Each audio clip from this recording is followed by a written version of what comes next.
Detox diets, as they say, they should get into if you've had a weekend of binge. Carbs are your enemy, many say, if you want to fit into your genes. But what exactly is the truth? What are these superfoods? Should the detox diet actually help you, or will it harm your gut health? Do these diets cause imbalances in vitamins and mineral deficiencies in your body, as many say?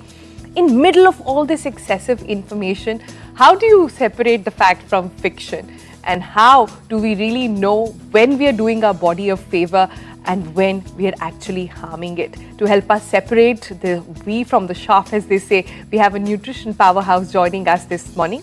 First up, we've got Shikha Agarwal. She's a digital creator and health and wellness consultant who's no stranger to struggle herself. She lost about 60 kilos herself and thus knows the hardship behind it as well. She was featured on Forbes. She got some strong opinions on keto craze, gut health, and what really works when it comes to long-term weight loss. Lovely to have you this morning. Can I first start by asking you, Shikha, on the most popular thing that people talk about these days, which is carb is your biggest enemy, and they completely cut it out of their diet, cancel it out of their diet completely. Are you in favor? No, not at all. So, we should understand that any diet which has a name is not meant for us. And any diet which takes us away from our food heritage is not meant for us. And any diet which gives importance to one food group and eliminate the other food group is not meant for our body. Like, for example, it's just a marketing gimmick. Every year, the ultra-processed food and the pharmaceutical industry, they come with a diet, #diet trend. So one year they will say don't have fat. The other year they will say don't have carbs. So it is all the marketing gimmick so that we move away from our own farm and we move away from our own farmer and go towards the food industry and the packaged food.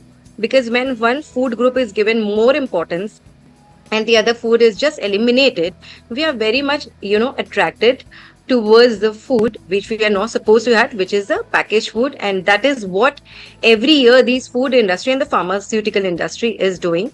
And also we should understand we are Indians. Okay, so there's a lot of diversity in our food. And when we eliminate one group, we are shrinking the diversity. We are shrinking the gut microbiome. We are shrinking the availability of our food. And we are meant to have carbs. So if we go by our genes, we are not supposed to eliminate carbs completely. And carbs have a lot of functions. It is important for the RNA and the DNA synthesis. It is important for our, brain functions. It is important for many hormonal production. It is important for antibodies. It's important for the bowel movement. So if you eliminate this, so you eliminate all these important things. What is more important? The choice of the right carbs. Yeah. Okay, the right carbs are the carbs which have the low glycemic index. Yeah. So the carbs which have the high glycemic index, which take less time to spike the glucose level, we need to avoid all those carbs and we should switch over to carbs like the millets, which is grown in our own land, and vegetables and fruits which has low glycemic index. We should have those carbs rather eliminating the carbs completely from our diet. And also one more thing I would like to mention that so we always think only insulin hormone is responsible for weight loss, which is directly correlated to carbs consumption, but it is a myth. There's a lot of hormones which are responsible for weight loss, like GLP-1, then there is estrogen, then there is leptin. So there are other hormones also. So we always emphasize on one thing and the other industry make the full use of all those myths. So I completely say we should not. I think the lack of the right information out there is the one that leads into all of this. And I agree with what you're saying, that you're and in a typical Indian diet or a South Asian diet as well, we like our food, and conventional old timers will tell you go back to your nani dadi diet, have a food with 2 kinds of vegetables and a dal and a salad and a pickle, and ensure that you're having your rice or your rotis, but not go for a packaged atta. Ensure that you're changing your atta with every season. So all these things are there. But can I ask you a broader question? A lot of people adopt these quick diets because in their head they feel that I'm going to lose the first, the hard part, the 20-30 kilos that I want with this because they know it's not going to be sustainable. I'm going to lose it and then I'll get on a maintenance diet. How do you respond to them? So I always tell everyone one thing: the quicker it comes, the faster it goes. Okay, it is always very easy that you lose some weight, but it is very difficult to maintain the weight that you have lost. And the people who follow this quick Correct. fixes, okay, they are the victim that always their weight come back, and sooner their weight goes away. So whatever the weight that they have lost, it doesn't stay with them. They always gain back the weight they have lost. This is just because continuously changing, the diet trends. This is continuously being the victim of this diet trends, because all these industries, they are milking you. Okay, they are just spreading information, and always people should understand that information without awareness and knowledge doesn't have an impact on us. It is not fruitful at all. So any diet which tells you today that, okay, today you leave this and tomorrow you have that means it doesn't work for you, and it's not at all fruitful for you. So Sure. I always believe that Let me we should throw in a couple follow of that situations which and a is couple sustainable. of diets at you. Let me throw in a couple of issues at you, Shikha, and just quick answers there on understanding, does it work, does it not work? Does Correct. intermittent fasting work? Okay, intermittent fasting is a part of our already culture. Okay, if you do in a right way, then it of course work, and it is different from different people. If intermittent is good for 12 hours for you, then it's good. It's not a norm that which is said that 16 hours is important and that's the only way it will work for you. It is different from different individual. Yet it does work, but if done in the right way. Okay, so what about the other water fast, which is a trend these days, that I'm not going to have water because it leads me to bloating and the body has enough? See, our body is made of 70% water, right? If you don't have enough water, the body will sense, danger that you're not giving it enough water, and it will start retaining water.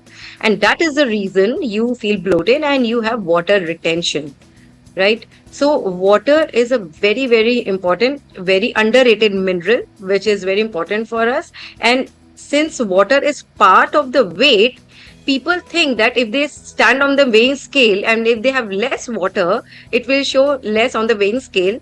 But actually, it's a temporary thing. It doesn't have any correlation with the fat. So just for that, a temporary happiness, they have less water, so that on the weighing scale, the weight shows less, because weight is made up of your bone density, your minerals, your skin, your hair, your water content, your muscle mass, your fat mass. So if water is less, the weight is less, and they're happy. Okay. That's a temporary happiness.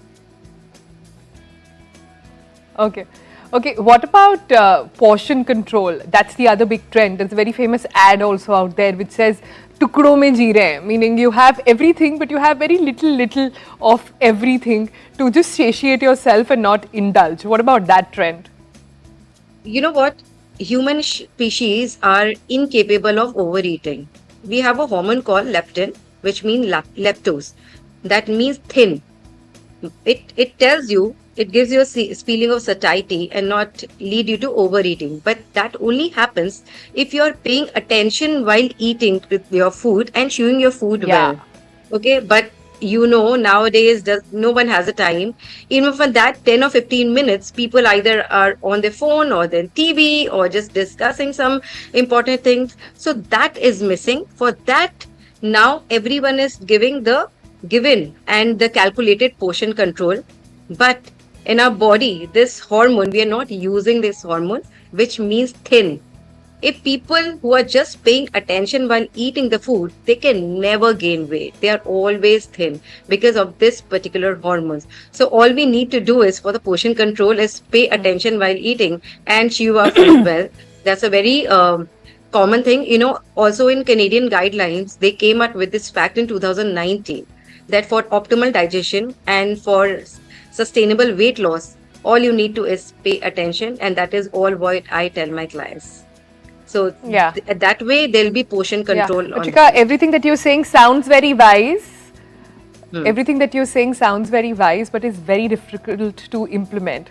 Imagine somebody at this time of the day, is running to office, has lots of things, presentation in mind, or a difficult meeting with the boss in mind, or wondering how to pay their bills at this moment. In the middle of that, to really concentrate, sit down and chew your food properly is difficult. So anybody at this moment who is struggling with a right kind of diet and nutrition, and we all know that abs are made in the kitchen. It starts with what you eat, and less has to do with how many weights you're picking up at the gym.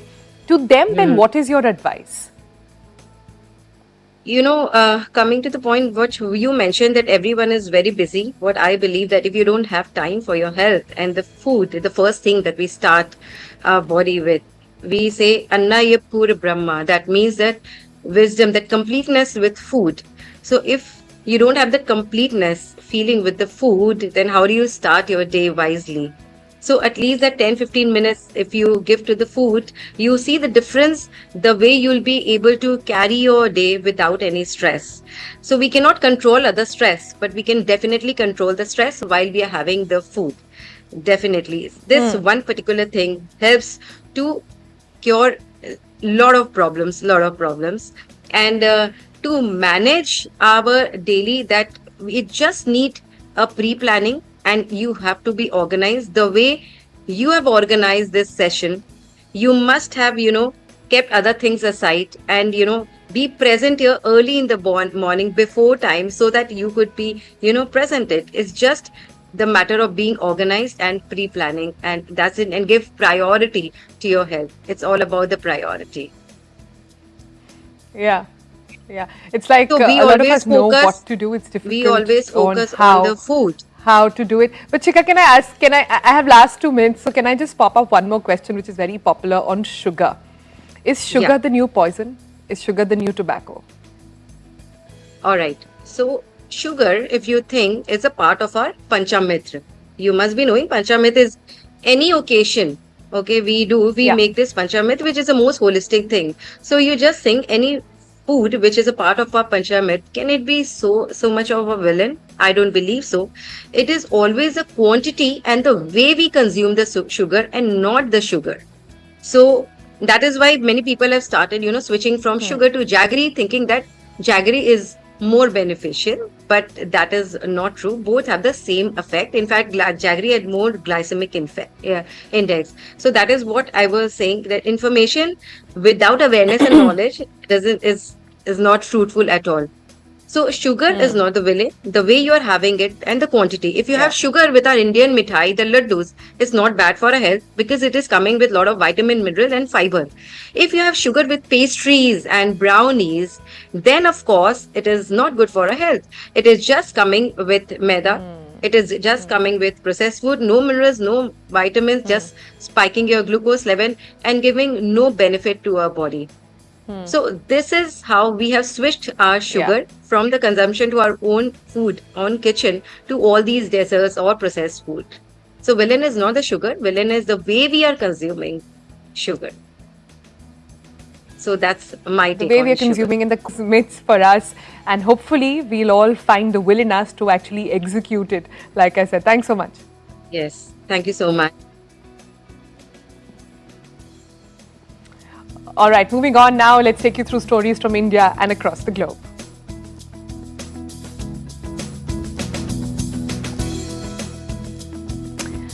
Across the Amazon region, communities are facing isolation due to lower river navigating. Residents cannot travel to buy food, crops, and are being harmed, and fish are killed when streams dry up, hurting riverside communities that live from fishing. Some parts have dried up completely following last year's record drought and less than usual rainfall last year as well. The floating houses of this Amazon River community are now on dry land.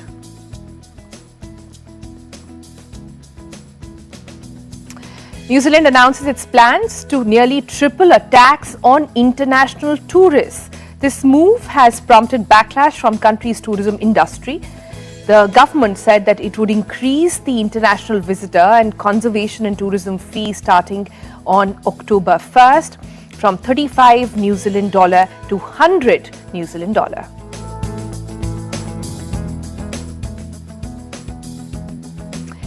Lake Mornos in Greece is drying up due to record-breaking temperatures and prolonged drought. The drought in Greece have exposed a sunken village in Athens' main reservoir for the first time in 30 years. The village of Kallio was submerged in the late 1970s when the Mornos Dam was built. Scientists say extreme weather linked to climate change is now driving the decline of the lake.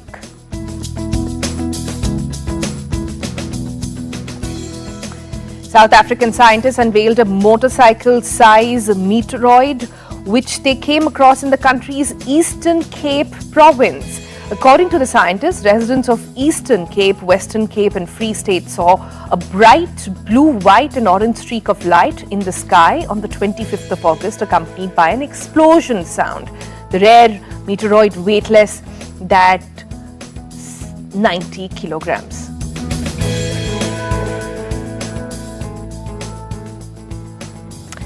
Volkswagen is considering closing factories in Germany for the first time. This move marks the first major clash between CEO Oliver Blume and unions at the Volkswagen. The planned closure are part of a cost-cutting drive aimed at saving 10 billion euros by 2026. The decision has sparked resistance from the Workers' Council, highlighting economic challenges.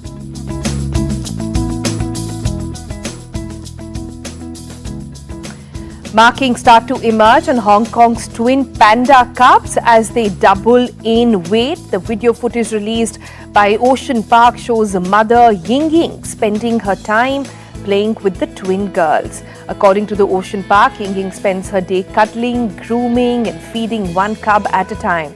The park animal care team assists by rotating the cubs, ensuring both receive equal attention. The Ocean Park anticipates that the twin panda cubs could be introduced to the public as early as 2025 February when they reach 6 months old.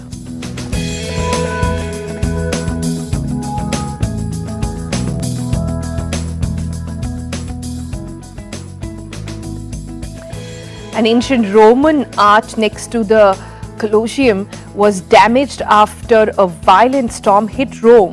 The Ark of the Constantine was built in the 4th century AD to celebrate the victory of the area, the first Roman emperor to conquer to Christianity over its rival Maximian. It is about 82 feet high and is located in the same area where the Colosseum stands, a major tourist hotspot.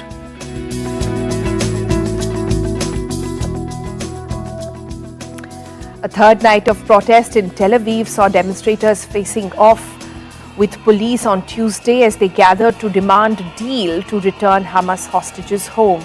The demonstrators are demanding Prime Minister Benjamin Netanyahu reach a ceasefire agreement with the Hamas to bring the remaining 101 hostages home. Following the discovery of 6 deceased captives in Gaza over the weekend, protests erupted in Tel Aviv, leading to a general strike initiated by the country's largest trade union on Monday. At least 500,000 people took to the streets in Jerusalem and Tel Aviv on Sunday.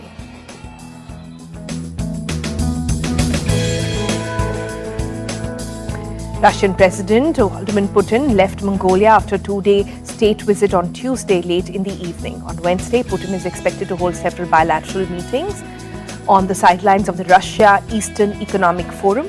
Ukraine urged Mongolia last week to arrest Putin on a warrant issued by the International Criminal Court last year when it accused him of war crime of illegal deporting hundreds of children from Ukraine. The Kremlin has dismissed the accusation, saying it is a politically motivated and has said it has no worries about Putin making the trip.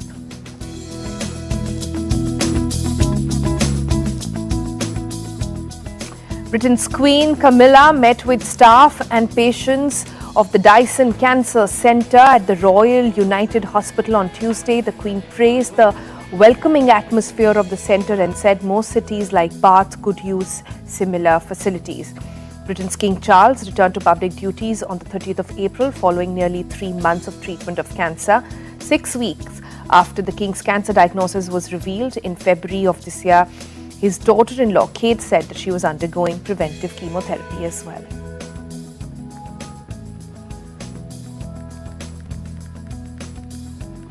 All right, moving on to our next story. Tensions between Brazil and Elon Musk's business empire have reckoned up the country's telecoms regulator, threatening to sanction his satellite broadband company Starlink. Now, watch this report to know more about what this entire chaos on Starlink is all about. This destroyed building a sign of the deadliest single Russian attack on Ukraine this year. 2 ballistic missiles struck the central city of Poltava on Tuesday, hitting a hospital, an educational institution, and damaging the Military Institute of Communications building, according to President Volodymyr Zelensky. In a video, he said people found themselves under the rubble of the Institute of Communications building. Many were saved, but dozens have been killed and over 200 others were injured in the attack. Zelensky ordered a full investigation. Moscow has intensified its missile and drone attacks on Ukraine 2.5 years into the full-scale war. Ukraine was pummeled by the heaviest bombardment to date last week, while on Monday ballistic and cruise missiles targeted Kyiv. Ukraine has fought back, launching more than 158 drones at Russia at the weekend, damaging an oil refinery near Moscow and a power station. Zelensky repeated his calls for more Western air defences and urged allies to allow their long-range weapons to be used for strikes deeper into Russian territory.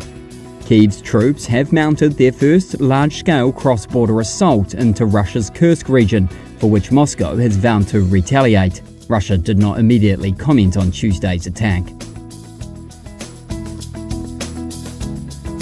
All right, on that note, we're going to slip into a break. Coming up on the other side, we've got some investment, new opportunities for you. If you are looking to expand your portfolio, look at real estate, but don't have enough in your pocket, don't worry. In now just 300 rupees, you can get fractional ownership of properties. Now, this is possible thanks to REITs. We'll tell you all about that on the other side.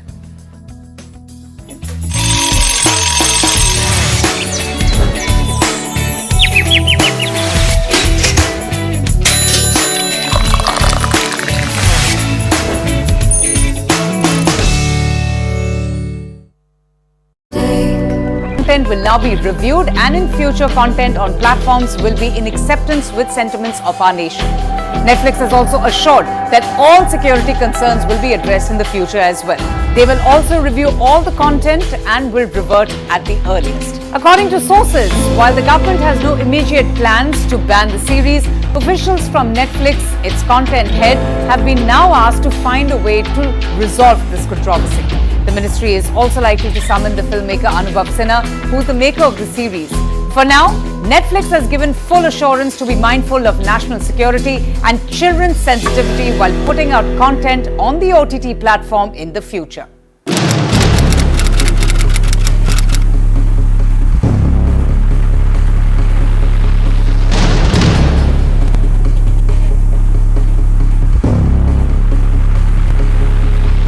Netflix's latest web series and filmmaker Anubhav Sinha's IC814, The Kandahar Hijack, has sparked a massive controversy. Using hashtags boycott Netflix, boycott Bollywood and IC814, many ex-users have shared posts claiming that the makers changed the names of the hijackers to Shankar and Bhola to allegedly protect the terrorists who belong to a certain community. This series on the 1999 hijacking of an Indian Airlines flight by terrorists has now been accused of distorting facts, whitewashing terrorism and offending public sentiments. The massive uproar has led to the Indian government to summon the content head of Netflix India.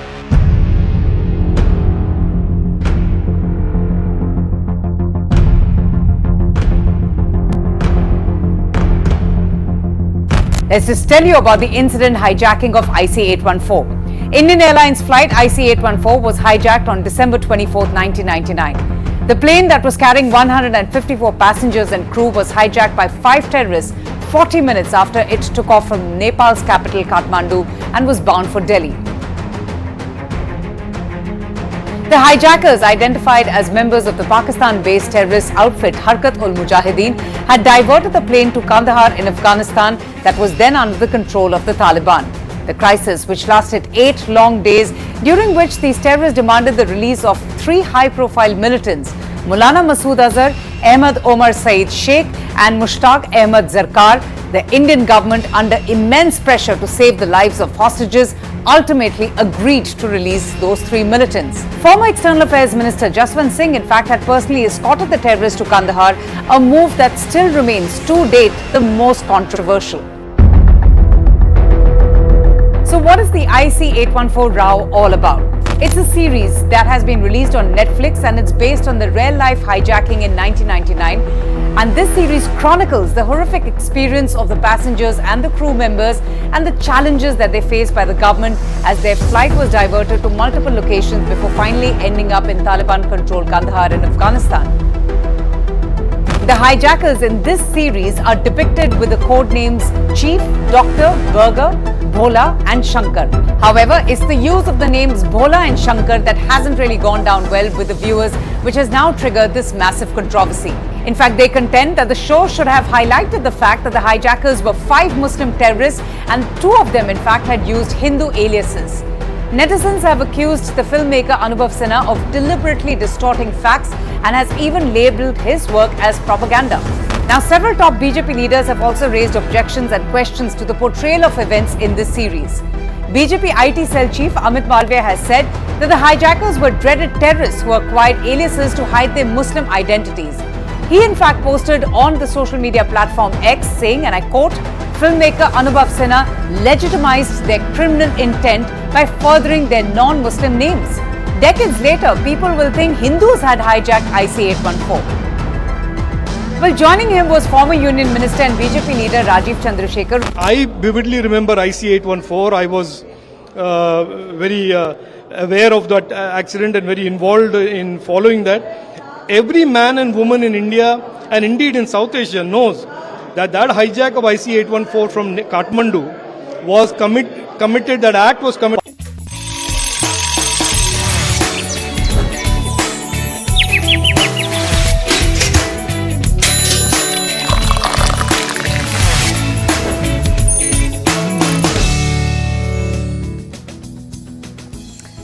Welcome back, and let's take you to the exciting world of the Paris Paralympics 2024 and India's shining and how. We have bettered our Tokyo tally at the 2024 Paralympics. India's track and field athletes' outstanding performance has helped the country take the medal haul to 20 now.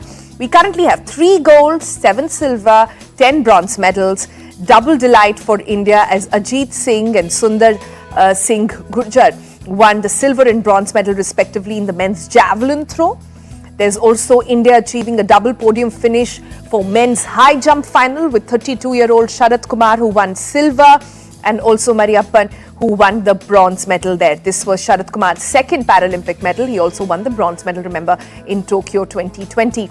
On day 6 of the events, all eyes were on Avni Lekhara and Mona Agarwal in the women's shooting final round as well, having high hopes from the 6th day. India finally did fancy its chances in 3 events, including archery, shooting and athletics.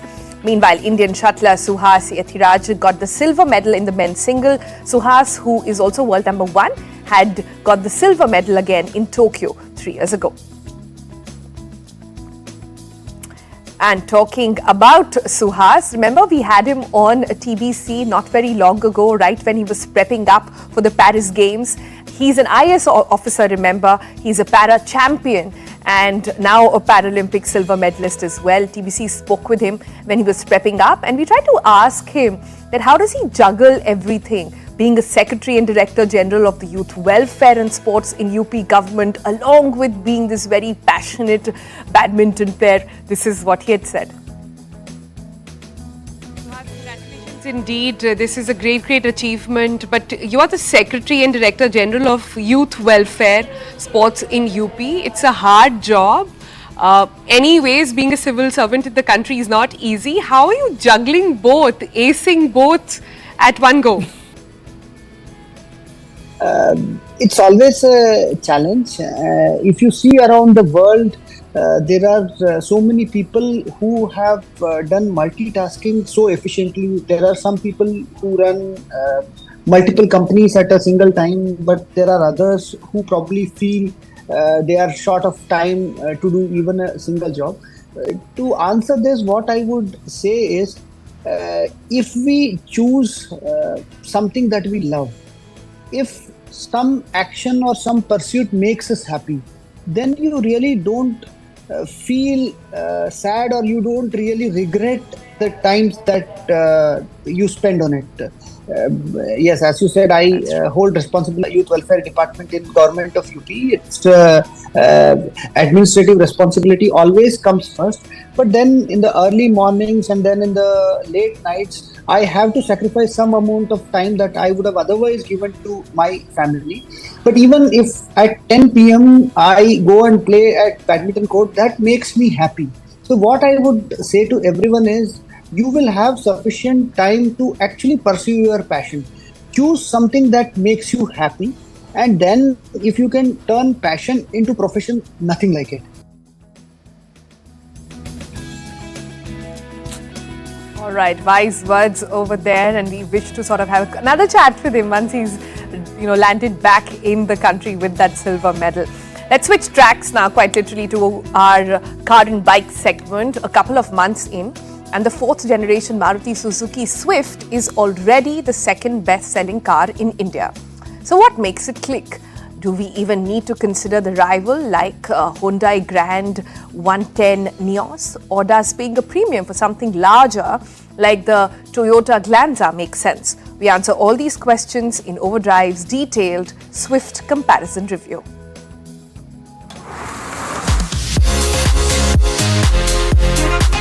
This new Swift has almost immediately become the second best-selling car in the country.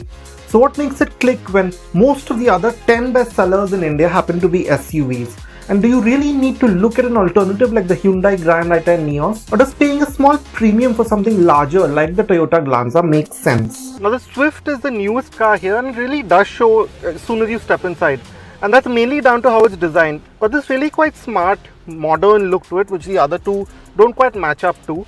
And you notice that with this sort of silver band in the middle, just the layered sort of effect of the dash, the different textures that you have here, and even the more modern, more sort of slim horizontal theme that you find in so many cars, that's been repeated here with the air vents and just the general arrangement of all the controls. Having said that, what isn't quite as nice is how it's finished. I mean, this all black cabin, it really does make this space look dark and the most compact here, even though it actually isn't. And really, the way the vents function, they really could have been off, or even say how this window rolls down, you notice the sort of door card moving. These are things that maybe we don't expect anymore, even in an entry-level car like this one. This is where the Glanza or the Baleno makes sense. Its angular dash theme is still smart, and while the plastics aren't all too different, there's more in the way of satin and gloss black finishes to uplift the space. The latter may have a bad rep, but it does the job in this context. Adding to the sense are the well-placed soft surfaces on the doors and center armrest. This armrest is also one of the few small but effective touches that further add to the premium feel. The telescopic steering adjustment and head-up display being the others. Also, the beige theme specific to the Glanza is a better choice than the blue in the Baleno in our opinion. But having said that, this is still a Maruti Suzuki, so some things are always right. For example, the controls, they fall to hand easily, everything is within reach, the dials, they're really quite crisp and easy to read, and just the way everything is arranged, it does make you feel very close to the car. You feel like you're in a sporty car, which the Swift always was, so in that sense it's good. And having said that, with these new generations of Maruti Suzukis, the company has stepped its game up. In a surprising turn, the Glanza and Swift also offer a better infotainment package. The 9.1-inch touchscreen in these cars is larger than the 8-inch one in the Hyundai. It also happens to be more fluid and has sharper displays, making for a more cohesive experience. The Hyundai does have physical controls, but wireless Android Auto Apple CarPlay is a big boon in the Maruti Suzuki cars.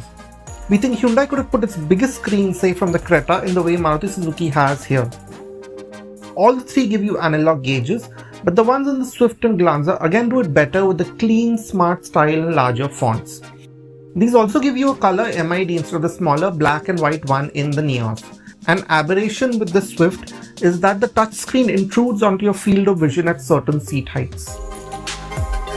So then why would you want the Nios just in terms of its interior? Well, to start with, you realize immediately that it feels quite bright and vibrant and airy inside because of the color scheme that Hyundai has used, this grey and this sort of off-whitish theme. It really does add to the sense of space, even though this really is the narrowest cabin here and you sit really quite close to your passenger here.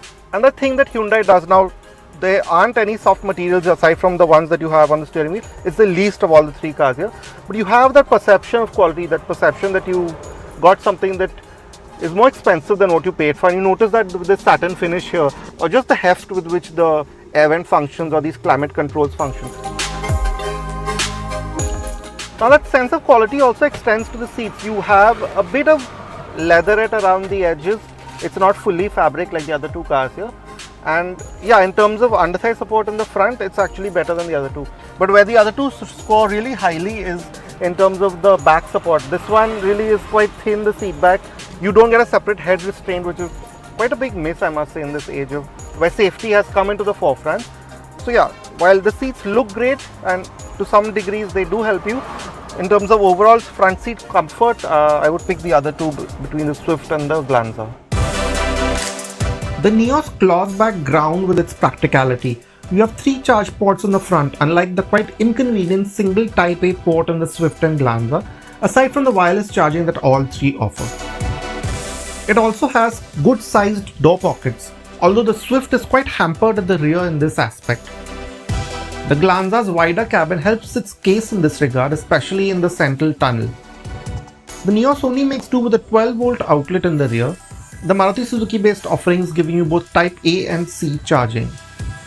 Now one of the reasons, and this might possibly be the biggest reason for you to move up a segment over the Swift or the Nios, would be the added space that you get here.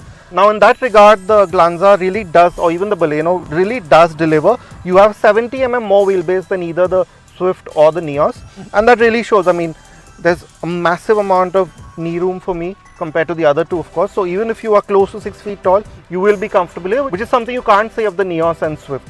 And for adults, this is a much more comfortable space. Of course, considering that this car is also wider, 3 people abreast will be the most comfortable here. As you can see, I'm in the middle seat, I'm still comfortable. Now I must say there's not a lot of difference in terms of headroom, of course. All 3 are similar, maybe the Nios is the largest, but there is a difference in terms of seat comfort. This gives you the most amount of underthigh support. The Swift and the Nios are slightly a grade lower. The Nios may be slightly better. And then coming to the seat back. Now again in the Nios, it's a bit too flat. The cushioning is a bit too firm for long distance comfort, which the two Marutis do better. In the Glanza, I think one miss, considering it's from a segment higher, is that you don't get a center armrest. Now the other two don't get it either, but for something that comes at a higher price, this was expected. You get a center headrest in the Nios, which does help with safety. Now the Swift and Nios are dimensionally very similar, but in the back seat you do notice that you are a bit more cramped in the Hyundai, mainly because this seat is sort of a bit closer to you. You just don't have enough leg room. Maybe it's something to do with the boot, I don't know what it is, or it could just be that the seat back, it's reclined to a greater angle, which is comfortable, but I don't know how it will be over longer journeys.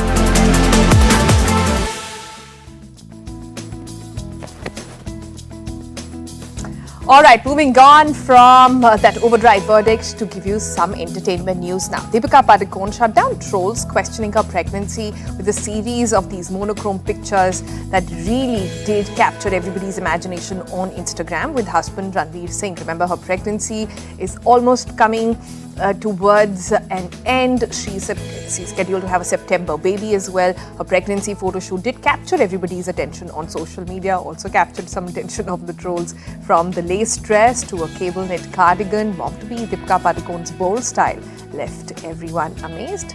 These are some of the pictures in case you missed it.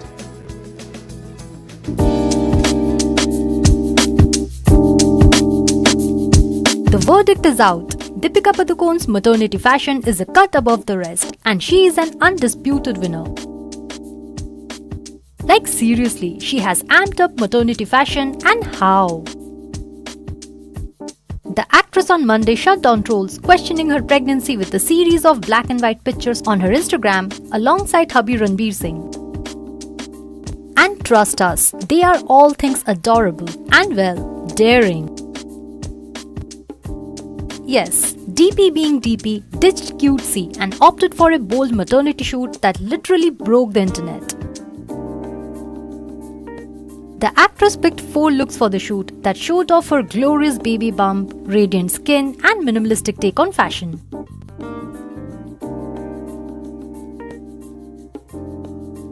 In the first look, she rocked flared denim jeans paired with a bra top and a stylish open-knitted sweater. DP gave quite a few effortless poses in this look, which can straight away go to all Mommy2Be's inspo diary. Our favorite one though is this picture of Ranveer holding her baby bump from the back. How cute! Moving on to the next look, where she wore a black open blazer paired with matching loose pants that looked like the ultimate boss lady ensemble. We love the drama she created with her loose wavy hairstyle in this look. Next, she slipped into something more feminine, channeling her goddess energy. DP opted for a sheer black netted fabric dress adorned with sequin embellishments all over that gave it a touch of ethereal elegance. The dress featured balloon sleeves with a flowy bottom that added drama. She kept things bold and spicy as she paired the see-through dress with lingerie instead of a slip underneath. This look kinda reminded us of Rihanna's maternity look from 2022, where she too rocked a similar dress. Lastly, the fourth and final look had her showcasing her beautiful curves in a sheer black bodycon fit dress, which was once again paired with lingerie. And OMG, look at her perfectly done nails and matching heels. DP seriously knows how to turn heads. What do you think of her maternity shoot? You'll take the sting before you come to me? Alright, moving on now and bringing you some financial segment now. Now, when it comes to building wealth, the advice that you will get from everyone is that you should diversify your portfolio. Meaning, don't put all your eggs in the same basket. So today on TBC, we thought we'll bring you some financial advice on how to invest when it comes to real estate.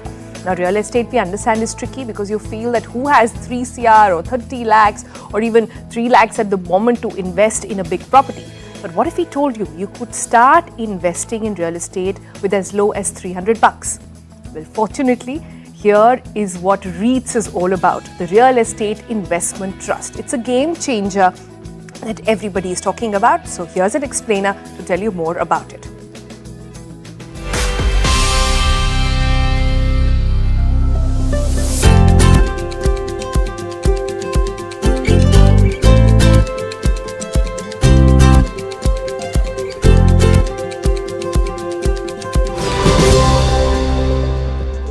Warren Buffett said, do not save what is left after spending, but spend what is left after saving. Wise words, and everyone wants to save, everyone wants to invest. The point is, where do you start? Investment advice 101 is never put all your eggs in the same basket. Meaning, diversify your investments between stock market, real estate, gold, bonds, FD, and many more. So on TBC, we are starting a new series now to simplify these investment jargons for you. Let's start with the investment option that is the flavor of the season. How to start investing in real estate. So traditionally, owning properties like land, homes, commercial spaces has been seen as a safe and profitable investment. But it has its challenges. High property rates, complicated legal processes, difficulty in managing and maintaining physical properties make it tough. Additionally, the market also sees a lot of up and down. Fluctuation in property prices, also delays in construction, makes it a riskier investment for individuals. But what if I told you that if you want to invest in real estate, you don't need 3 CR or 30 lakhs or even 3 lakhs in your pocket. You only need 300 rupees. You heard that right. This is where REITs or Real Estate Investment Trusts come in as the latest option for investing in real estate. Let me simplify it. Now, imagine you have a big piggy bank where you save your own money. Now, what if I told you there's a special way to use that money to buy tiny pieces of a big building or shopping complexes or hospitals or even big offices? Well, that's kind of what REIT actually does. A REIT is like a big box where lots of people put in their money together. This box then buys parts of big buildings, so everyone who has put in money owns a little piece of that big building. The best part?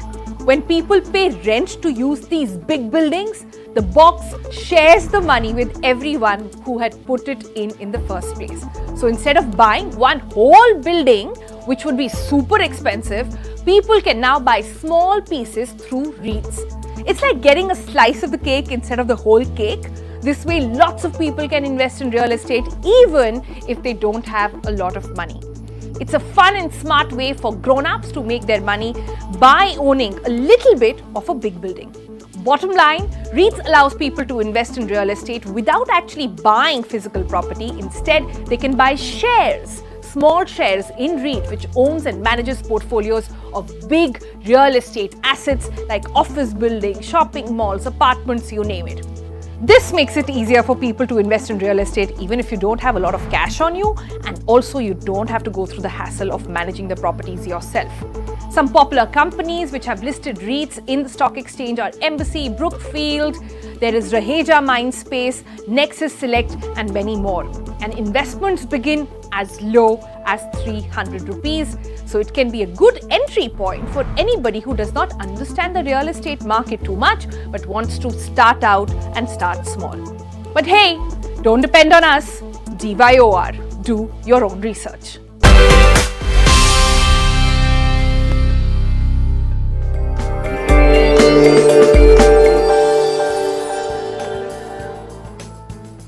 All right, next we bring you a special segment on the financial markets powered by Money Control Pro, Money Control's premium destination for investing and business insights. Let's start with how markets are gearing to open this morning. GIFT Nifty indicates a weak opening for the Indian stock markets. Equity markets in US also decline on fears of an economic slowdown. Asian markets meanwhile opened lower with shares of technology companies growing supplies. With that, let's take you to the sector in focus we have for you. Premiumization as a theme is gaining visibility across consumption-linked industries due to changing spending patterns. Now, some of the shoe retailers are capitalizing on this theme and have tied up with the premium global brands as well. Some of them have gone into adjacent categories too with premium offerings through global tie-ups as well. Is this the beginning or the becoming of a new trend to really watch out for? Log in to Money Control Pro to find out more about India's retail sector and various other actionable insights on the markets. It is a premier destination for investing views and financial insights you will ever need, brought to you by Money Control.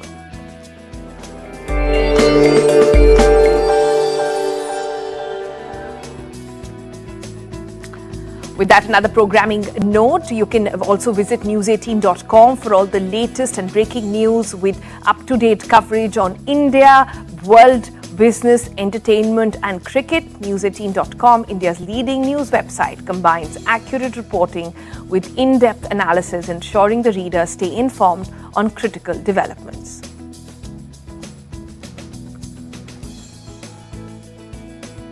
You can also catch all the stories we do right here on TBC on news18.com and also on the CNN News 18 YouTube channel. With that, it's a wrap on today's edition. Let us know, what did you feel about it? Thinking about investing? Is real estate an option? If there are other avenues that you want us to explore, do tell us. Also, nutrition remains a focus all along this week. But tomorrow for you, we have an exciting story on what will be the next UPI for India and the world. Are you interested? Catch us tomorrow to know the answer. Bye-bye.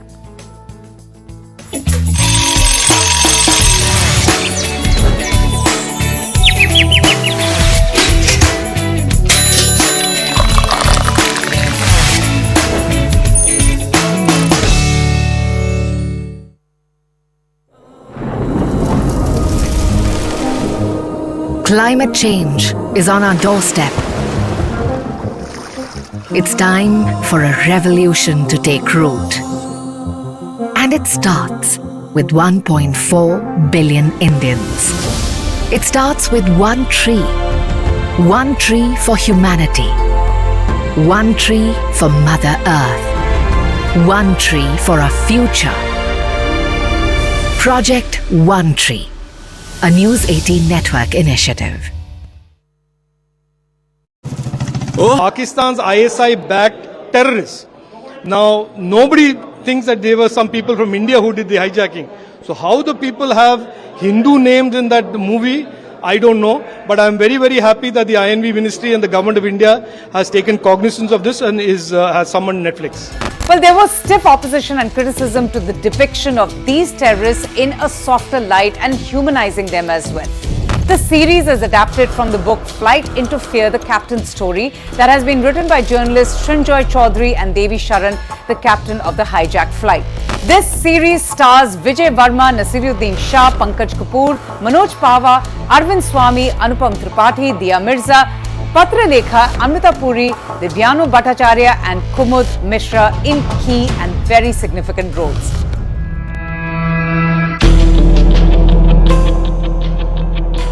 Amid the growing controversy, the government has taken note of this public outcry. The Ministry of Information and Broadcasting has now summoned Monica Shergill, who is the content head of Netflix India, to address this matter. The ministry has also told Netflix to keep religious sentiments in mind. Netflix team has assured that content will now be reviewed and in future content on platforms will be in acceptance with sentiments of our nation. Netflix has also assured that all security concerns will be addressed in the future as well. They will also review all the content and will revert at the earliest. According to sources, while the government has no immediate plans to ban the series, officials from Netflix, its content head, have been now asked to find a way to resolve this controversy. The ministry is also likely to summon the filmmaker Anubhav Sinha, who is the maker of the series. For now, Netflix has given full assurance to be mindful of national security and children's sensitivity while putting out content on the OTT platform in the future.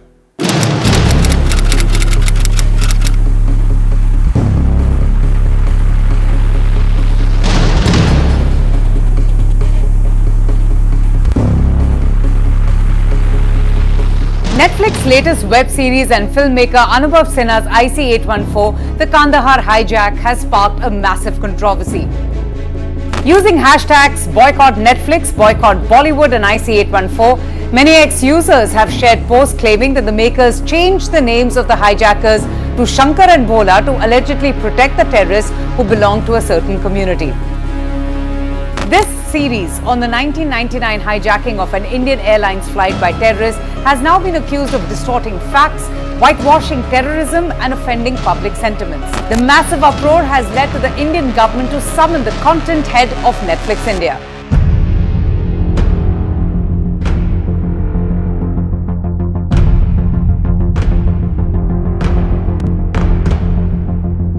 Let's just tell you about the incident hijacking of IC814. Indian Airlines flight IC814 was hijacked on December 24, 1999. The plane that was carrying 154 passengers and crew was hijacked by 5 terrorists 40 minutes after it took off from Nepal's capital Kathmandu and was bound for Delhi. The hijackers, identified as members of the Pakistan-based terrorist outfit Harkat-ul-Mujahideen, had diverted the plane to Kandahar in Afghanistan that was then under the control of the Taliban. The crisis, which lasted 8 long days, during which these terrorists demanded the release of 3 high-profile militants, Maulana Masood Azhar, Ahmad Omar Saeed Sheikh and Mushtaq Ahmad Zarkar. The Indian government, under immense pressure to save the lives of hostages, ultimately agreed to release those 3 militants. Former External Affairs Minister Jaswant Singh, in fact, had personally escorted the terrorists to Kandahar, a move that still remains, to date, the most controversial. So what is the IC814 row all about? It's a series that has been released on Netflix and it's based on the real-life hijacking in 1999. And this series chronicles the horrific experience of the passengers and the crew members and the challenges that they faced by the government as their flight was diverted to multiple locations before finally ending up in Taliban-controlled Kandahar in Afghanistan. The hijackers in this series are depicted with the code names Chief, Doctor, Burger, Bhola and Shankar. However, it's the use of the names Bhola and Shankar that hasn't really gone down well with the viewers, which has now triggered this massive controversy. In fact, they contend that the show should have highlighted the fact that the hijackers were 5 Muslim terrorists and 2 of them in fact had used Hindu aliases. Netizens have accused the filmmaker Anubhav Sinha of deliberately distorting facts and has even labelled his work as propaganda. Now, several top BJP leaders have also raised objections and questions to the portrayal of events in this series. BJP IT cell chief Amit Malviya has said that the hijackers were dreaded terrorists who acquired aliases to hide their Muslim identities. He in fact posted on the social media.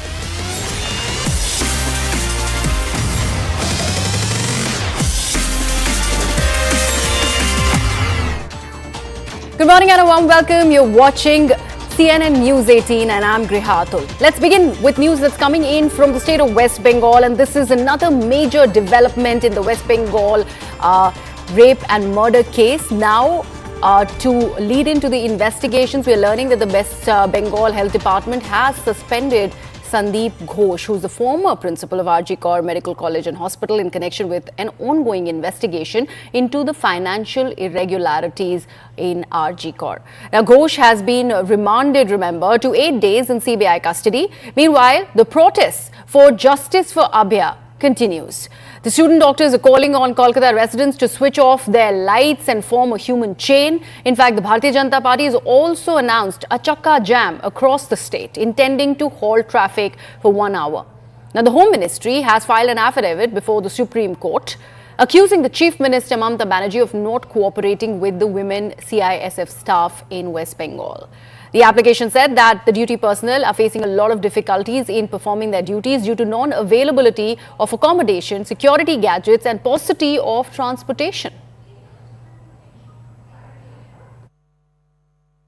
Since yesterday, the students, the junior doctors, they are here on the road. This is some 2 kilometers away from Lal Bazaar, the police headquarters. Their demand is they'll go to a certain extent and then they will be giving their deputation to the police commissioner. Their demand is police commissioner Vinit Goyal should resign. The fact is, yesterday they were not allowed till the point they wanted to, and from evening till now, today in the morning, they are sitting in dharna all through the night. They have come up with songs. They have chanted the slogans. But still, as you can see, that the students, the doctor students, they are in no mood to go back. The fact that Sandeep Ghosh is arrested, they are happy with that, but they are sticking to their demand. We'll talk to some of the students out here. हम लोग obviously खुश है, लेकिन जैसा कि मैंने जैसा कि उसने बताया कि ये हमारा एक्चुअल दाबी नहीं था, मतलब एक्चुअल डिमांड में नहीं था। संदीप घोष अरेस्ट हुए हैं, वो बहुत ही अच्छी बात है और हम लोगों को बहुत, क्या सही में इतना करप्टेड था जो एलिगेशन? बहुत ही करप्टेड आदमी था। मतलब पहले से ये सब एलिगेशंस अभी के लिए नहीं है, ये बहुत साल पहले से ही है। आपने सुना होगा आरजी कॉर का असिस्टेंट सुपर अख्तर अली बोल के है, तो उन्होंने 2 साल पहले ये सब एलिगेशन एकदम प्रूफ के साथ दिया था, लेकिन तब भी कुछ भी एक्शन नहीं लिया गया था उसके ऊपर। कोलकाता पुलिस बोले या फिर गवर्नमेंट बोलिए, एकदम मतलब थ्रेट सिंडिकेट चलाता था, सीनियर डराता था कुछ। जी बिल्कुल, थ्रेट सिंडिकेट सिर्फ आरजी कॉर में ही नहीं, यहाँ का जो रूलिंग पार्टी है वो हर एक कॉलेज में, मतलब हर एक मेडिकल कॉलेजेस में, आप जिसका भी नाम ले लो, उसी में थ्रेट सिंडिकेट चलाता था। Doctors, more than 20 hours, they sat here, they went to meet the CP and told him that he should resign. There where the moral victory is what they are claiming. They have been singing song, sitting on the road all through the night, all through the day, and then they went to meet the CP. Finally, we'll talk to them. What did you all say to the CP and what is the feel now? We demanded clarification regarding his failures in the recent times, and also in light of that we demanded his resignation as well.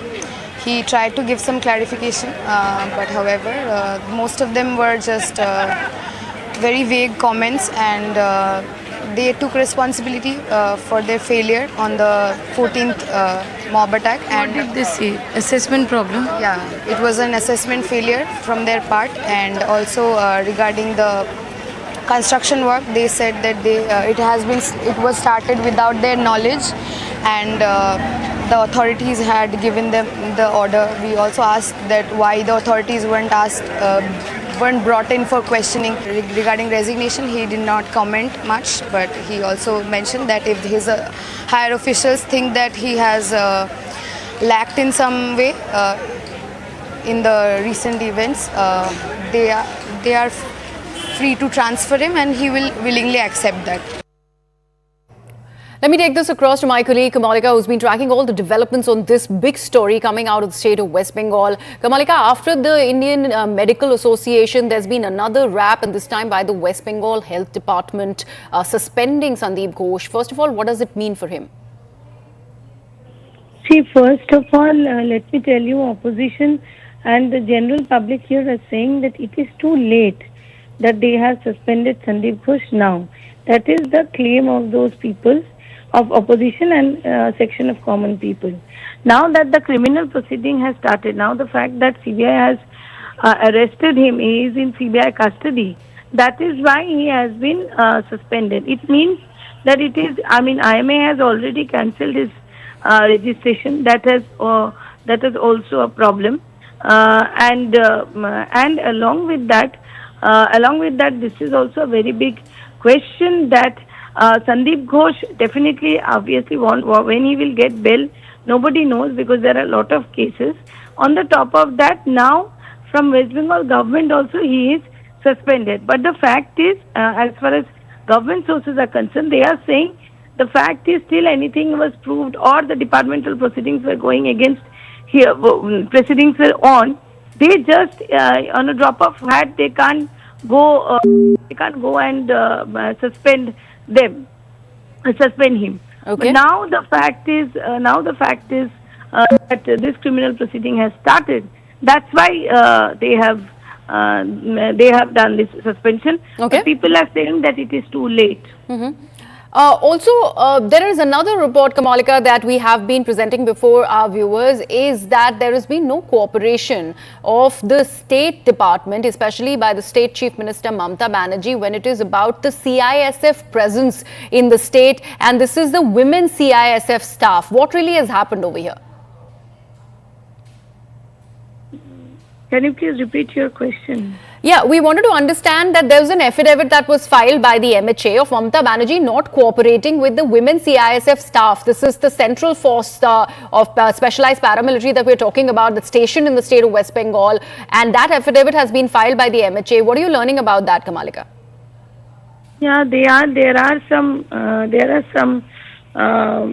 allegations against the state government, though the state government has not reacted to it, but the fact is that whether there has been a separate arrangement for the women CISF personnel there, that is a big question. And what we are getting from the sources that it is a very hurried time that they came in, and whether it's not possible to make such an arrangement, though it is unofficial. Nothing has been, no reaction till now has come. But definitely in that hospital, where they will stay, how they will stay, that is a big question that they have raised. Okay.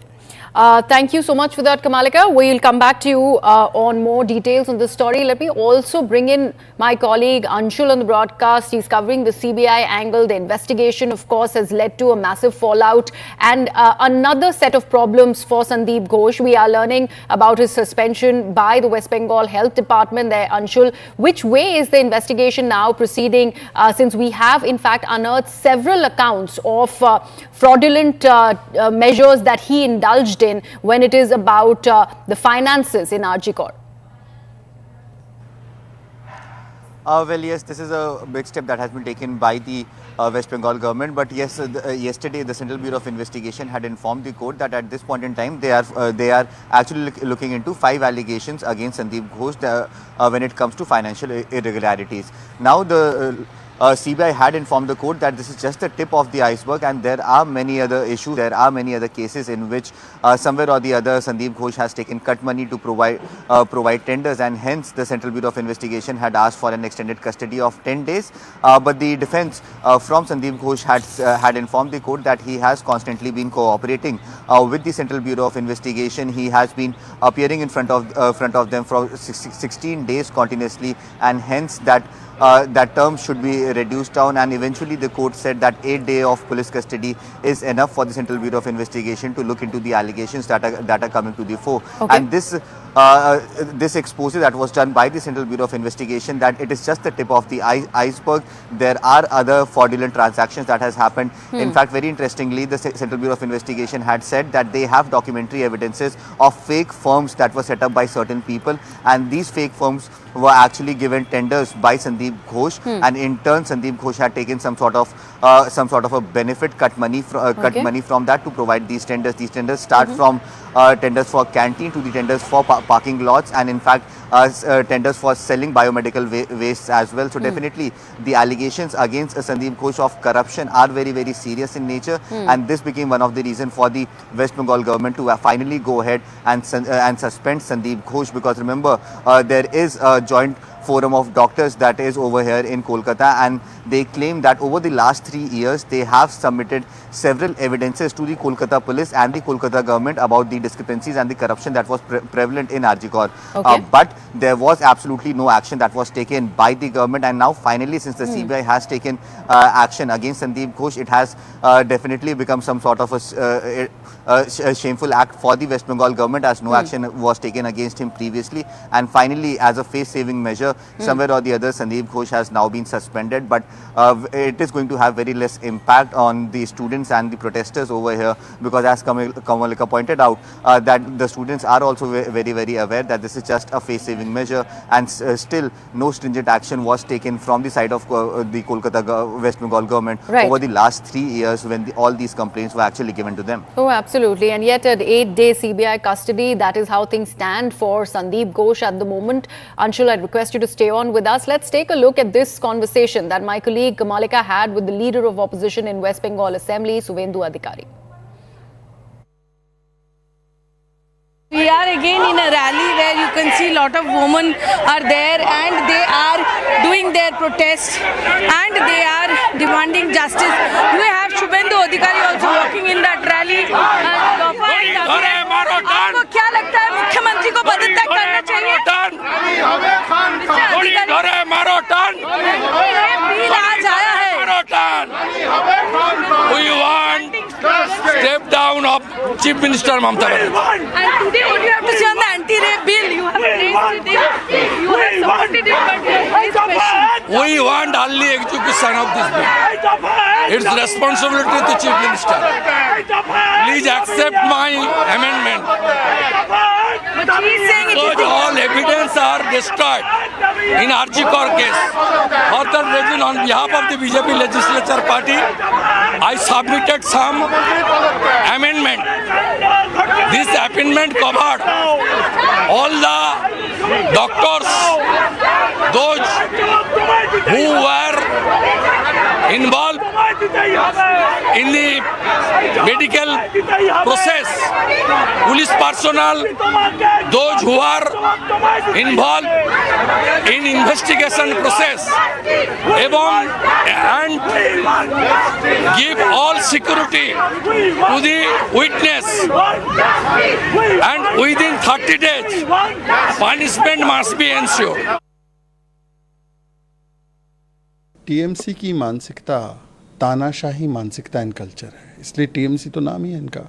जिस प्रकार से इनकी विधायक ने, lovely Maitra ने, protesting doctors को कसाई कहा है, सोचिए, वो डॉक्टर्स न्याय के लिए सड़कों पर उतरे हैं, बेटी के लिए न्याय चाहते हैं, माता पिता उनके साथ खड़े हैं, सुप्रीम कोर्ट उनके प्रोटेस्ट को सही बताता है, पर टीएमसी इनको कसाई बताती है। क्यों? क्योंकि वो सच की बात करना चाहते हैं और वो बलात्कारी को सज़ा दिलाना चाहते हैं। इसका मतलब क्या हुआ कि टीएमसी का चाल चरित्र चेहरा है। उदयन घोष ने बोला उंगली तोड़ देंगे, जिस प्रकार से कुणाल घोष ने पुलवामा से तुलना की, अरूप चक्रवर्ती ने कहा कि ये महिलाएं बॉयफ्रेंड के साथ जाती है। The new Bharati Nyaya Sanhita, which was brought in after the CRPC and IPC, there is already capital punishment, which is a provision for heinous crimes like rape and gang rape. So what is Mamata Banerjee trying to do? Mamata Banerjee is attempting to divert, deflect and dodge, because the people of Bengal, in particular the women of Bengal, have understood the cover-up operation that Mamata's administration tried to do in the RG Kar rape and murder case. Mamata Banerjee's intentions are not honest. Had her intentions been honest, her administration would not have termed the RG Kar rape and murder case as suicide in the start. Let's now shift our focus. Himachal Pradesh is facing a severe financial crisis under the Congress government, we are told. It's struggling with rising debt and insufficient funds for employees' salaries. The state expenses have increased due to the old pension scheme's reinstatement and various subsidies that have been allowed by the state government. In fact, the employees and pensioners normally get their salary and pension respectively on the 1st of every month. However, they have not received them even 2 days after the due date. Now, despite concerns over the delayed salary payments, Chief Minister Sukhwinder Singh Sukhu insists that there is no financial crisis and that fiscal discipline is being addressed. Now, Congress has blamed the previous government for looting public money. Former Chief Minister Jairam Thakur also noted that the current government has accumulated over 24,000 crores in loans in just 20 months as compared to 19,600 crore borrowed by the previous BJP administration over the last 5 years. फिर मैं कह रहा हूं कि आर्थिक संकट नहीं है भैया। अगर किसी फिस्कल डिसिप्लिन करना, आर्थिक संकट से हम उबर रहे हैं, आर्थिक संकट को हम पार कर चुके हैं। अब डिसिप्लिन लाकर हिमाचल प्रदेश को सेल्फ रिलायंट बनाने की तरफ, आत्मनिर्भर हिमाचल बनाने की तरफ ये चेंजिंग जरूरी है और इसमें फैसले किए जाएंगे। आर्थिक संकट कब होता है? लेकिन मेरी यादाश्त में तो इस प्रकार की परिस्थिति तो पहली बार आई कि जब 3 तारीख निकल गई, उसके बावजूद भी कर्मचारियों को सैलरी नहीं मिल पाई, जो पेंशनर्स हैं उनको पेंशन नहीं मिल पाई। और इसका अभिप्राय सीधा हमको समझ लेना चाहिए कि हिमाचल प्रदेश बहुत गंभीर आर्थिक संकट के दौर में से गुजर रहा है। और जो मुख्यमंत्री बार बार इस बात को कहते हैं कि कभी कहते हैं संकट है आर्थिक रूप से, लेकिन कभी बोलते हैं कि संकट नहीं है, 2027 तक हिमाचल पूरे देश का सबसे समृद्ध राज्य बनेगा। तो इसलिए हास्यास्पद स्थिति है। लेकिन फिलहाल हमने विधानसभा के सत्र के दौरान हमने चर्चा के लिए नोटिस दिया है और मुझे पूरा भरोसा है कि उसमें चर्चा करके जो है सारे तथ्य हम सामने रखने की स्थिति में हो पाए। 34-35 साल की सर्विस हो गई है, ये पहली बार हमने देखा कि आज 3 तारीख हो गई है, अभी तक सैलरी लोगों के खाते में नहीं आई है। जैसे कि आपके चैनल के माध्यम से हमें पता चला कि इस बार कर्मचारी को 5 तारीख को और पेंशनरों को 10 तारीख को सैलरी मिलने वाली है। देखिए, ये तो निश्चित तौर पे सोचने वाली बात है, चिंतन करने वाली बात है कि भाई ऐसा क्यों हुआ। क्योंकि जब बजट बनता है तो उसमें प्रावधान रखा जाता है सैलरी का भी, यहाँ तक कि जो 2 डीए की किस्तें मिलनी है साल में, उसका भी प्रावधान रखा गया होता है। जब सैलरी का प्रावधान रखा गया तभी बजट पास हुआ होगा। तो अब क्या ये परिस्थितियां बन गई कि सैलरी नहीं मिल पा रही है। Let me take this across to my colleague Pallavi, is joining us live on the broadcast. Pallavi, it has always been discussed how the old pension scheme is not financially prudent. Now, with more and more Congress states really going back to the old pension scheme, despite the central leadership saying that they do not really oppose the new pension scheme, something that has been brought recently by the government. However, this particular financial crisis, especially coming out of Himachal Pradesh, isn't new. And now the OPS is adding to the woes. Do you think that the Congress regime there is in denial by making such statements that have been made by Mr. Sukhu? Well, first of all, the Himachal Pradesh Chief Minister completely issues a denial on any financial crisis. Okay. What he's clearly saying is that the financial crisis is, if you are going to talk about it, you have to fix the responsibility on my predecessor, which is the BJP government. He starts citing examples of people who should be paying income tax, despite being in that slab, they were exempted from income tax. Also, the fact is that all kind of women who were getting benefits as far as free bus rides, many of them were very entitled, they should not have been getting. People who should not be getting free electricity and water, could afford to pay, so were actually exempted from that. So these kind of areas was stocking up. And if you're going to accuse the Congress government of freebie culture, the actual freebie culture was one which was put in place as far as the BJP government is concerned. I think pretty much a kind of a U-turn or rather a rethink on this entire fiscal situation in the state is concerned. Right, Pallavi, I'd request you to stay on with us. Let's get us more reactions on this story. We'll come back to Pallavi. Today, when the pensioners and the salaried class, the employees, state government employees, saw their accounts even on the 2nd of September, which was a Monday, they found nothing was credited. This is because the state government does not have the money to pay them. And this is because the Congress, whenever it comes into power, it leads to bankruptcy, it leads to Kangali, it leads to loot. And because of this financial bungling that it has done in the name of guarantee schemes, meanwhile, Congress is doing Khatakat model. And this Khatakat model is leading to bankruptcy. जहां कांग्रेस सत्ता में आई वहां कंगाली लाई, वहां लूट लाई। ये ज्ञान हमें देने के बजाय उनको राहुल गांधी को देना चाहिए और खटाखट 8,500 रुपए उनके अकाउंट्स में देने वाले थे। साफ साफ मालूम पड़ गया है कि झूठ बोलने की राजनीति जिस प्रकार से कांग्रेस और इंडी अलायंस कर रहा है, उसके कारण किस प्रकार से राज्यों को, जहां उनकी सरकार है, किस प्रकार से राज्य को अपने आप को आगे बढ़ाने के लिए बहुत मुश्किलें पैदा हो रही हैं। यही हिमाचल सरकार कह के आई थी हम बिजली फ्री कर देंगे, हम ये फ्री कर देंगे, हम वो फ्री कर देंगे। अब फ्री का सब जवाब देखा कि वोट तो ले लिए, आज वहाँ की जनता के लिए काम करना पड़ रहा है। आज हाथ खड़े कर दिए, साफ साफ मालूम पड़ता है कि राहुल गांधी जी अपनी सरकार को संभालिए, नहीं सरकार अगर इसी प्रकार से चलेगी तो गिर जाएगी।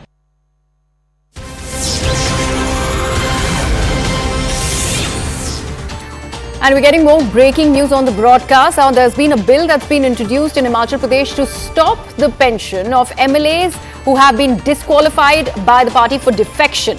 Now, the Himachal Pradesh Legislative Assembly Allowances and Pensions of Members Amendment Bill 2024 has been introduced by the Chief Minister in the state, and according to the bill, a person shall not be entitled for pension under the Act if he has been disqualified at any point of time under the 10th schedule of the Constitution, which is the anti-defection law. This is coming in from the Chief Minister's office, and this, we are learning, has been a landmark decision that's coming out of the state that is facing a severe financial crisis. Taking this back to my colleague Pallavi.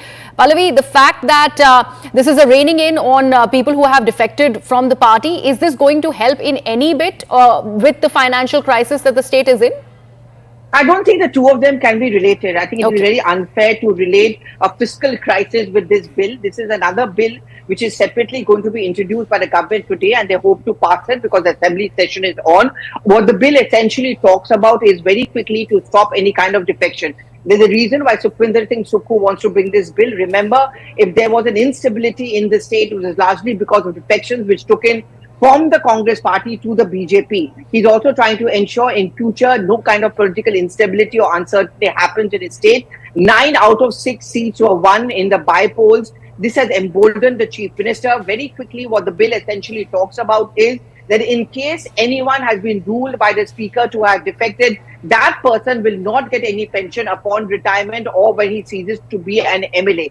This, I think, Sukhu also expects to be a huge deterrent to any attempt being made by the BJP, to use his words, to try and lure the Congress leaders into the BJP and thereby stop any kind of a political uncertainty. Right. Pallavi, also, we were interrupted earlier because we had to present this breaking news before our viewers. But do you think this is also leading up to, and we're talking about the financial crisis that the state is currently in, leading up to the Congress government in the state to opt for something like a unified pension scheme or an old pension scheme possibly served in a new bottle? Where do you see this going?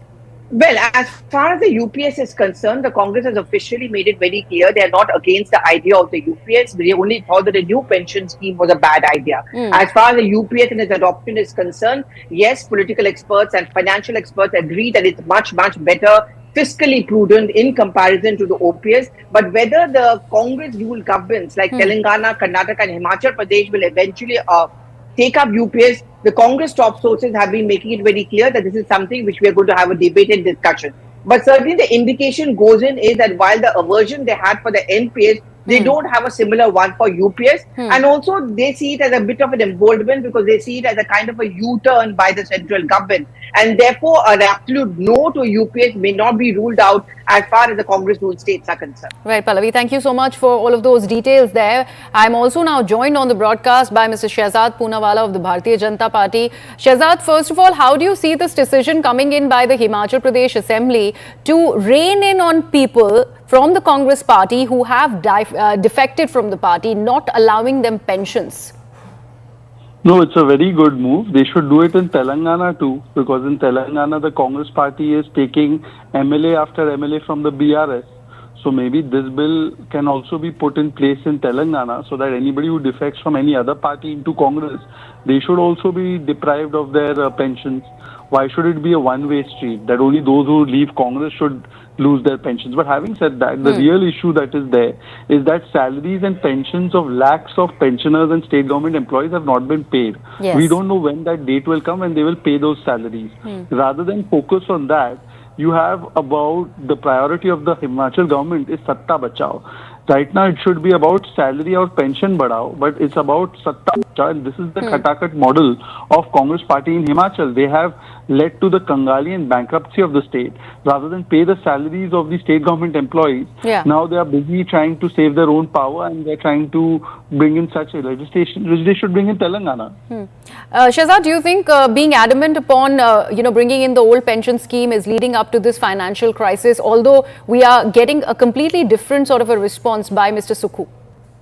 Mr. Sukhu has in fact said that because BJP built schools and hospitals, that's why the state is in a financial crisis. Maybe the BJP should have given free liquor to everyone, then that would have been a better plan for them.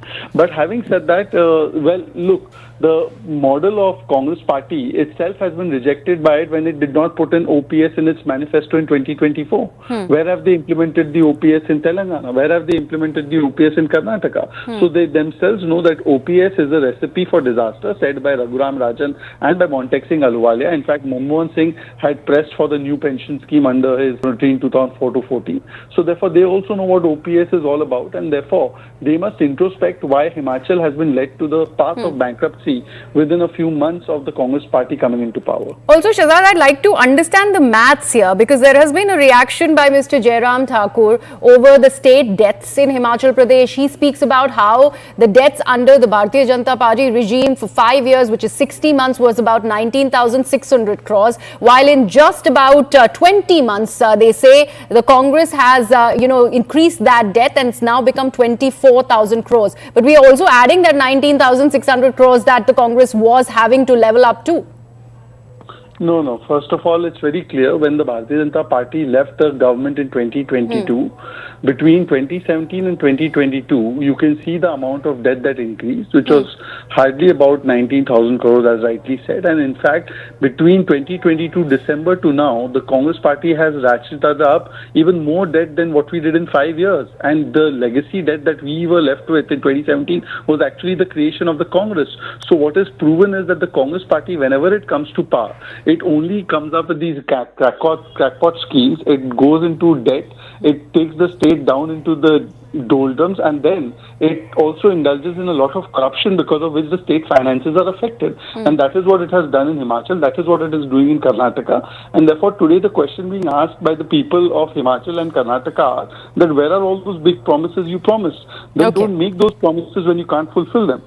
All right, Shehzad, thank you so much for sharing your views early this morning. I go back to my colleague Pallavi, who continues to be with us on the broadcast. Pallavi, the State Chief Minister calls this entire exercise, this bill that is introduced in the Himachal Pradesh Assembly of not really allowing pensions to people defecting from the party, as a landmark decision. How is the Congress going to back these claims and justify it?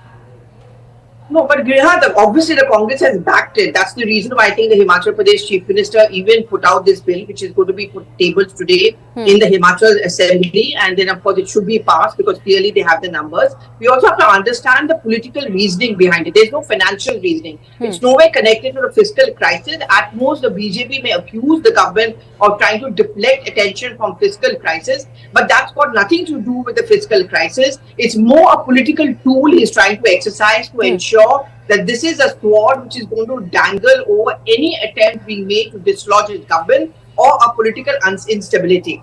Of course, he's also going to say that we don't want to give out needless pension. We don't think we should give it to people. But why is he doing it specifically? And I spoke to him and he very categorically told me that this is a bill which should be adopted by other state governments. Because if you adopt this bill, you're also going to ensure that nowhere, no political party can be made a victim of defections which leads to a toppling of government. Okay. So he also actually thrown this ball in the court of the BJP as well, saying that where the BJP is in power, in those states also they should think of bringing about this kind of a proposal where pension will be denied to all those who have been listed and announced by the speaker under the 10th schedule as being a defector. This power is going to be given to the Speaker of the House. The Speaker of the House is going to decide who is going to be a defector. Once you are proclaimed to be a defector, you are not entitled to any amount of pension. Right. I guess that answers the question that Shehzad Poonawala of the Bharatiya Janata Party was raising initially.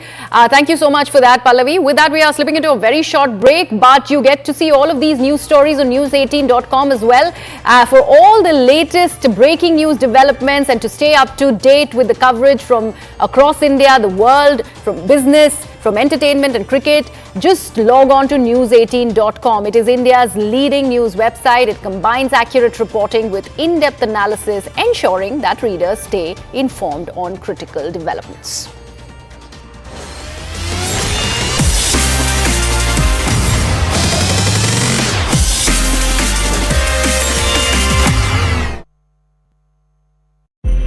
Saying, and I quote, filmmaker Anubhav Sinha legitimized their criminal intent by furthering their non-Muslim names. Decades later, people will think Hindus had hijacked IC-814. Well, joining him was former Union Minister and BJP leader Rajiv Chandrasekhar. I vividly remember IC-814. I was very aware of that accident and very involved in following that. Every man and woman in India and indeed in South Asia knows that hijack of IC-814 from Kathmandu was committed, that act was committed by Pakistan's ISI-backed terrorists. Now, nobody thinks that there were some people from India who did the hijacking. So how the people have Hindu names in that movie, I don't know. But I'm very, very happy that the INV Ministry and the Government of India has taken cognizance of this and has summoned Netflix. Well, there was stiff opposition and criticism to the depiction of these terrorists in a softer light and humanizing them as well. The series is adapted from the book Flight into Fear, the Captain's Story, that has been written by journalists Srinjoy Chaudhary and Devi Sharan, the captain of the hijacked flight. This series stars Vijay Verma, Nasiruddin Shah, Pankaj Kapoor, Manoj Pava, Arvind Swamy, Anupam Tripathi, Diya Mirza, Patra Lekha, Amrita Puri, Divyanu Bhattacharya and Kumud Mishra in key and very significant roles.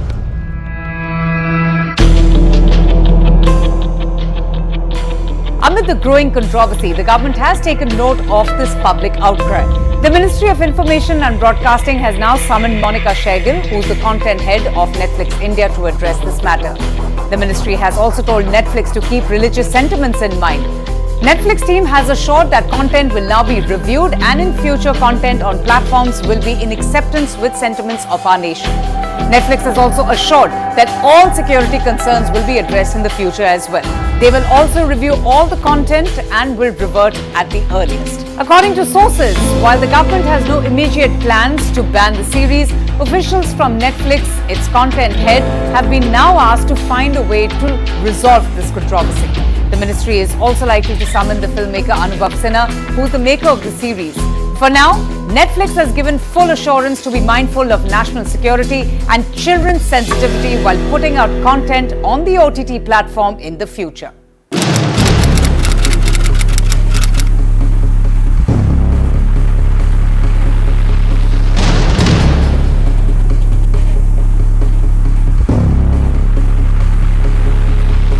Netflix's latest web series and filmmaker Anubhav Sinha's IC-814, The Kandahar Hijack, has sparked a massive controversy. Using hashtags boycott Netflix, boycott Bollywood and IC-814, many ex-users have shared posts claiming that the makers changed the names of the hijackers to Shankar and Bhola to allegedly protect the terrorists who belong to a certain community. This series on the 1999 hijacking of an Indian Airlines flight by terrorists has now been accused of distorting facts, whitewashing terrorism and offending public sentiments. The massive uproar has led to the Indian government to summon the content head of Netflix India.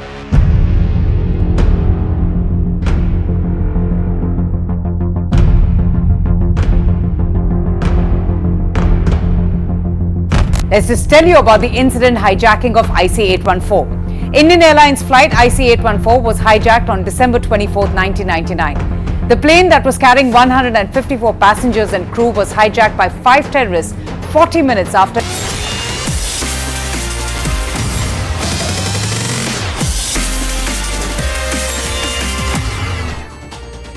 Welcome back. You're watching CNN News 18 with me, Griha. Now, the rot seems to be running deep when it is about the sexual harassment allegations within the Malayalam film industry. Now, there is another case that has come about, and this concerns actor Nivin Pauly. The complainant alleges that Nivin initially contacted her with a job offer in Europe. Now, when the job did not materialize, then she requested a refund. She also claims that she was drugged and then sexually assaulted. Now, in response, Nivin Pauly has denied all of these allegations, stating that he has never met the complainant and that her claims are baseless. The complainant also alleges that there were multiple incidents involving the accused, and the incidents occurred in Dubai last November itself. A lot of women are now coming forward in this Me Too movement, especially in the Malayalam film industry. You were at your peak, you've done more than 38 films. How was your experience? Have you had any traumatic experience? Yeah, I did. I did in the sense like this Tamil movie Kaalam Mari Poche, that movie was remade in Malayalam called Arjunan Pillum Anjumakkulum, and I was selected for Sangeeta's character. What Sangeeta did in Tamil, I did it in Malayalam. And usually when they come and ask for adjustment, they ask you beforehand.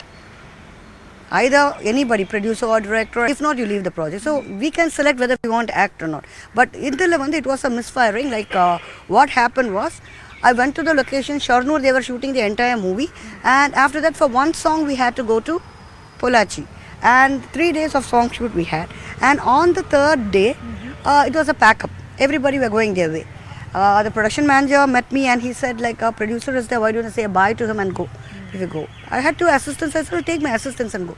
So don't leave your assistants down. I said, why should I? They have come as my escort because I don't go alone for any shoots. So I said, let them come with me to the room. So this guy was face changed at that time. And when I went to the room and I saw, it was the producer and he was having drink with about 7 people, so total 8 of them. When they saw me coming inside, it was like pre-planned that I'm coming for something else, and one man pounced on my lady assistant, trying to take her sari off. Another person is trying to hit my male assistant because he was approaching me and this guy came in between, he's getting hit. Another fellow grabbed me, I just bit his hand and I ran off. And when I came down, the receptionist was not giving me the phone. Those days we had no mobile phone, it was just a landline. So when I ran outside the hotel, there was an auto stand there. And they were asking, why are you coming running and all that stuff. I said like Pollachi is a known place to me because Kirbakar uncle and all, they're politically having some standards. Because MP Adikal Raj is actually related to me as well as a distant family friend of ours. So after that, like when I told their names, they were saying, oh, you're a known girl. I said, yeah. What are doing? They're harassing me, assisting, hitting and all that. They came inside. They came inside and they took custody of us and they kept us inside the room. And before that, I had to go to a Estiriput. I made a call to my dad. I told him, Dad, this is what is happening to me. And later, like, these guys were sitting outside the room the whole night. Morning, all the cops came because Daddy had called Rajati Amma, who's Kalanya's wife, and she did her needful. And lots of police people came. All the big people, they pushed them inside the jail. So why I'm saying this is like, if we had Hema committee, it was easy to handle. My colleague Neetu is with us on the broadcast. Neetu, another name cropping up and another denial. This is going on.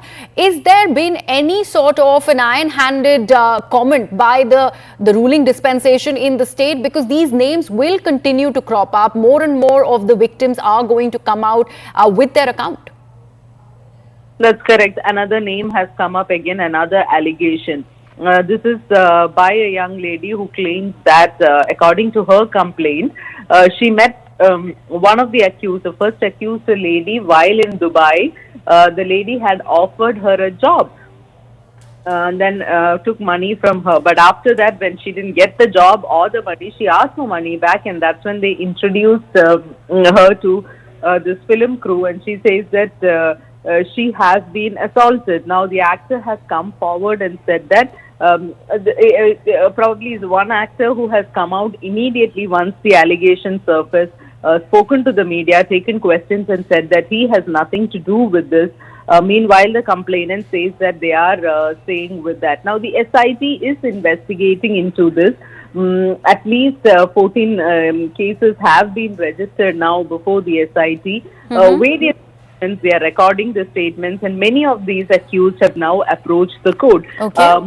Anticipatory bail, Idavela Babu's anticipatory bail is all posted for order pronouncement tomorrow. Siddiq as well as Ranjit has approached the High Court for anticipatory bail. Okay, thank you so much for that, Neetu. With that, we are slipping into some breaking news that we are getting on the broadcast. Let's take a look at the CNN News 18 mega exclusive. Now we are learning that an Indian student was detained illegally in Denmark. The person was in Copenhagen to attend Bharatiya Janata Party's overseas function, and she's from Maharashtra, and she was only released after the Bharatiya Janata Party overseas and top leadership intervened in the matter. We also have been told that she was given a short 48-hour notice and a visa, and no flight was there during this, and on top of it, they even slapped her with a 2-year EU ban, which is totally unjustified. In fact, CNN News 18 also spoke with the student. Listen in. You were detained briefly with the Denmark authorities in Copenhagen. So, Yes. Can you tell us about the sequence of events? Yes. So the thing is, I went to Denmark for the conference, which was organized by overseas friends of BJP, and the main agenda was how we can work on strengthening the ties between India and Denmark, and as an NRIs, what we can do for the society. So yes, I landed in Copenhagen on 30th at around 11 p.m. and then the immigration officer told me that you only have you are only allowed to stay for 2 days. Though I got a visa which was valid till 15th of September, and it was the multi-entry visa. So I said, okay, that's fine. Then I started to look for flights, but flights were not available. The earliest flight which was available was yesterday at 11 a.m. So yesterday I went to airport. At the immigration, the officer stopped me. Then they called the border police enforcement. They came, they seized my passport, and yes, of course, they did not allow me to board the flight. And then again, after that, उन्होंने मेरा interrogation किया. It went around like 15-20 minutes. They took my fingerprints, photos, and everything. So you see this, you were victimized because you were attending BJP program there, or you see this is a genuine problem? No. I think I was victimized because I was attending a BJP conference. And that too, I have they would have went through my social media handles. तो मेरे already India Embassy में मैं students को convey कर रही हूँ, उसके speech के photos हैं, consulate के photos हैं, तो उनको ऐसे लगा हुआ कि मेरे कहीं ना कहीं connections हैं. Let me take this across to my colleague Siddhant Mishra, who's joining us on the broadcast. Siddhant, an illegal detention we're learning by Denmark of an Indian student. The fact that the visa was granted to her till the 15th of September, yet the immigration had reasons to suggest that she is only allowed in the country for 48 hours. Do we know what really went on while the girl was at immigration? Well, that's right. Shrishti Hoda belongs to BJP overseas group, and in fact, she was there in Denmark to attend one of the events BJP overseas group. She was given a short 48 hours visa, and since there was an overstay, a slight overstay, she was detained by the immigration. And in fact, what Manoj Gupta is reporting for us is that she was given a 2-day visa and her inward flight got delayed. And when she went to airport to take her flight back to UK, she was detained by Danish immigration team, blaming her for the overstay. In fact, she was not given food. She was made to stay day and night at the airport. No breakfast was provided to her. After the intervention of BJP team of UK and Europe, and in fact Mr. Chauthaiwala, who handles BJP's foreign affairs, after their intervention, she was finally being allowed to return back to UK. Now, on top of it, the authorities have also slapped her with 2 years of EU ban, which is totally unjustified. Back to you. Right, thank you so much for that, Siddhant. An important story that we are visiting from Denmark, which involves an Indian student and her detention by the authorities over visa. Now, let's shift focus. We are getting some more breaking news on the broadcast. Now, we are learning that the Ministry of Home Affairs has notified that the President has delegated the Delhi Lieutenant Governor the power to form and appoint members to any authority, board, commission or statutory body under the laws enacted by the Parliament of Delhi. Now, this seems to be another tussle that is going to be going on between the governor and the Union Territory government, that's the Kejriwal administration in the national capital. But there is a notification now by the MHA that the president has delegated all these powers to the Delhi Lieutenant Governor. My colleague Arunima is getting us all the details on this big story. Arunima, a notification by the MHA, where does this lead to? Yes, this is the new presidential order that has been issued under Clause 1 of Article 239 of the Constitution. This is the article which deals with governance in union territories, and that read with Section 45D of the Government of National Capital Territory Act of Delhi of 1991. Essentially, this gives more power, absolute power if I can say so, to the Lieutenant Governor of Delhi to carry out any appointment as he pleases for members of boards, panels, etc. For example, if the Delhi Commission of Women has to be reconstituted or the Delhi Electricity Regulatory Commission is to be reconstituted, then the LG by his own office can decide who should be the members. It will completely bypass the elected government of Delhi. So this is obviously leading to a war of words. The Aam Aadmi Party, which is governing Delhi at the moment, they are not happy with it. They're saying that this is going against the mandate that has been received from the people. Already there are charges being made that LG Saxena's decision to appoint the presiding officers for the MCD ward committee after this notification is not in the right spirit of constitution. So this back and forth will continue because elections are due in Delhi, and Aam Aadmi Party making this case that you're trying to bypass an elected government and try and influence the upcoming election. Right, Arunima, thank you so much for all of those details there. And on that note, we are slipping into a very short break, coming right back with lots more on the broadcast for you.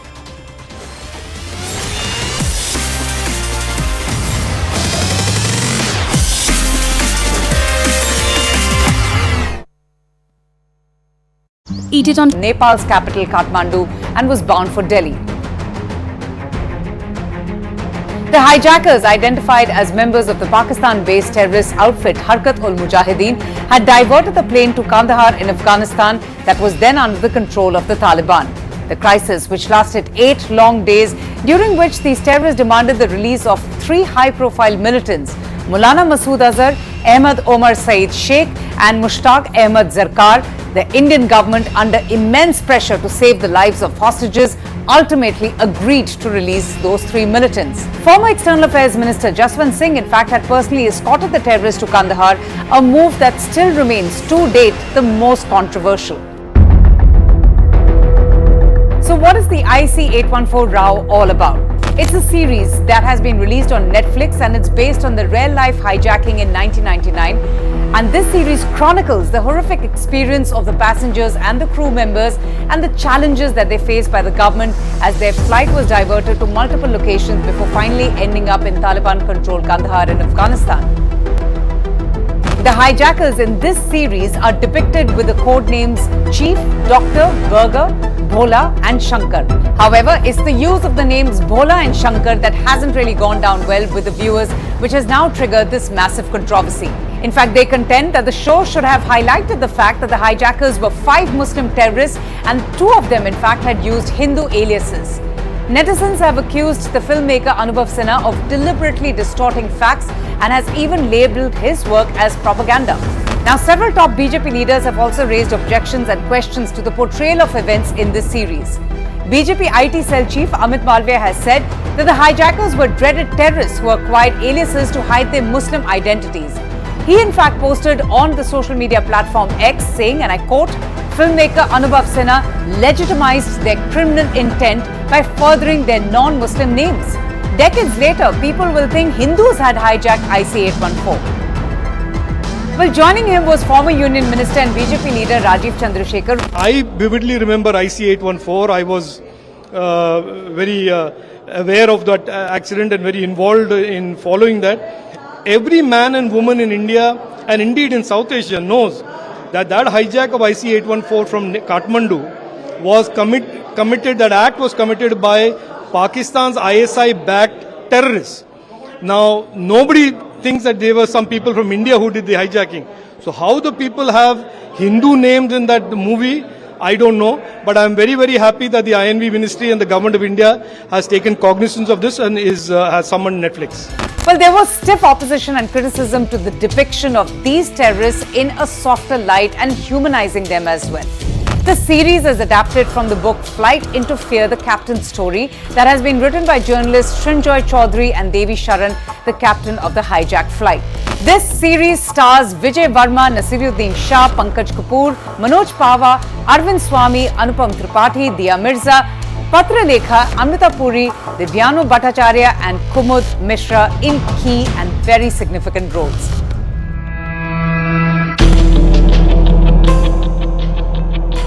Amid the growing controversy, the government has taken note of this public outcry. The Ministry of Information and Broadcasting has now summoned Monica Shergill, who is the content head of Netflix India, to address this matter. The ministry has also told Netflix to keep religious sentiments in mind. Netflix team has assured that content will now be reviewed and in future content on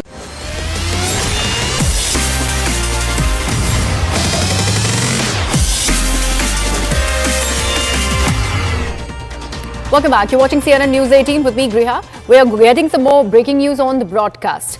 Now, amid the growing presence of China in the Indian Ocean region and the terror activities that are supported by Pakistan in Jammu, the Indian Armed Forces have moved a step further towards jointness. And in fact, the first ever Joint Commanders Conference is being organized in Lucknow from today, ahead of that event, which is the first of its kind to, in fact, bring the top officials from Indian Army, also Navy and Air Force under one platform to discuss and deliberate upon security challenges on all fronts. This is going to be a very, very significant event.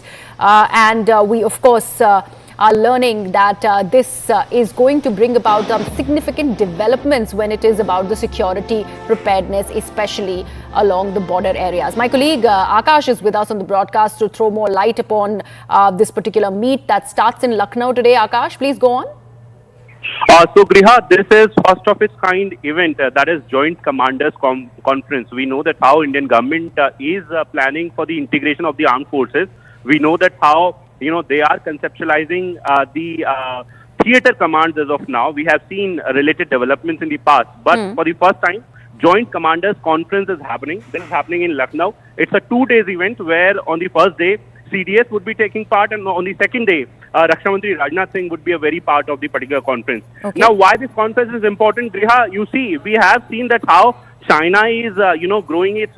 In fact, China is increasing its presence in the Indian Ocean region. We know the kind of, tussle we had with China in 2020. After that, we have escalated conditions in the border areas. On the other hand, we have a situation in Jammu where we have adversary like Pakistan, which is promoting terrorism in regions like Jammu. So at this point in time, forces are somewhere planning an integrated model where they can, deal with these kind of challenges. And this is the reason why we have this particular conference. Also, sources within the Defense Ministry are telling us, Griha, that the critical aspects and the technicalities, prepared by the services for the integrated theatre commands would be, presented to Defense Minister Rajnath Singh, and these aspects would be deliberated then. So it's an important meet, a 2-day event happening for the first time.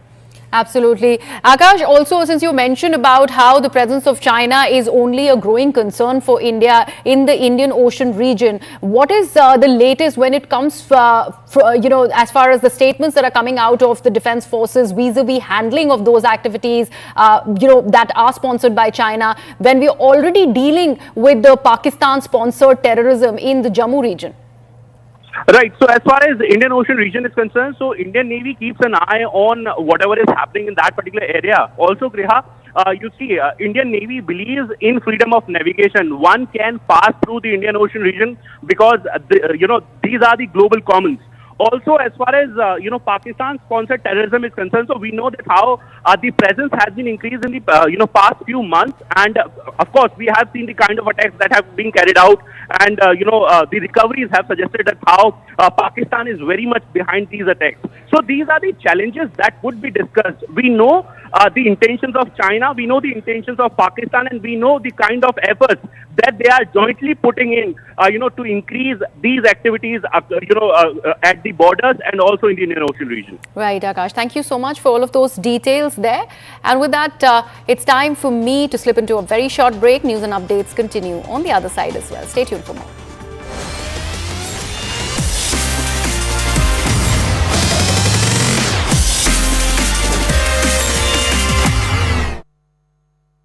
Brought to you by in acceptance with sentiments of our nation.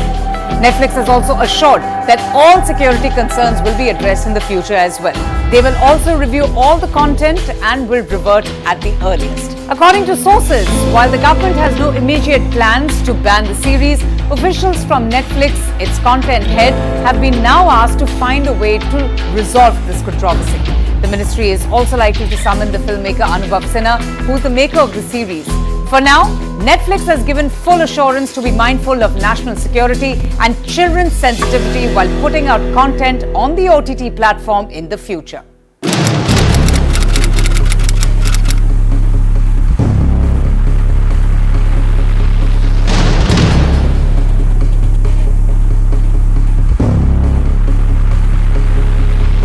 Netflix's latest web series and filmmaker Anubhav Sinha's IC814, The Kandahar Hijack, has sparked a massive controversy. Using hashtags Boycott Netflix, Boycott Bollywood and IC814, many ex-users have shared posts claiming that the makers changed the names of the hijackers to Shankar and Bhola to allegedly protect the terrorists who belong to a certain community.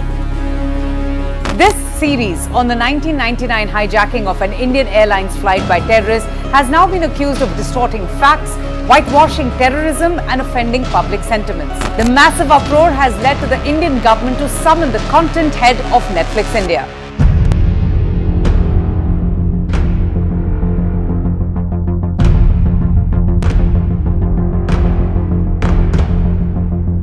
Let's just tell you about the incident hijacking of IC814.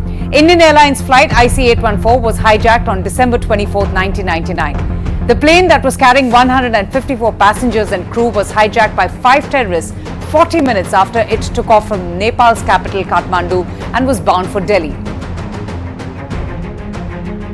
The hijackers, identified as members of the Pakistan-based terrorist outfit Harkat-ul-Mujahideen, had diverted the plane to Kandahar in Afghanistan that was then under the control of the Taliban.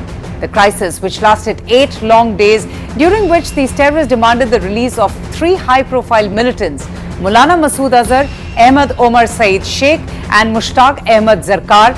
The Indian government, under immense pressure to save the lives of hostages, ultimately agreed to release those 3 militants. Former External Affairs Minister Jaswant Singh, in fact, had personally escorted the terrorists to Kandahar, a move that still remains, to date, the most controversial.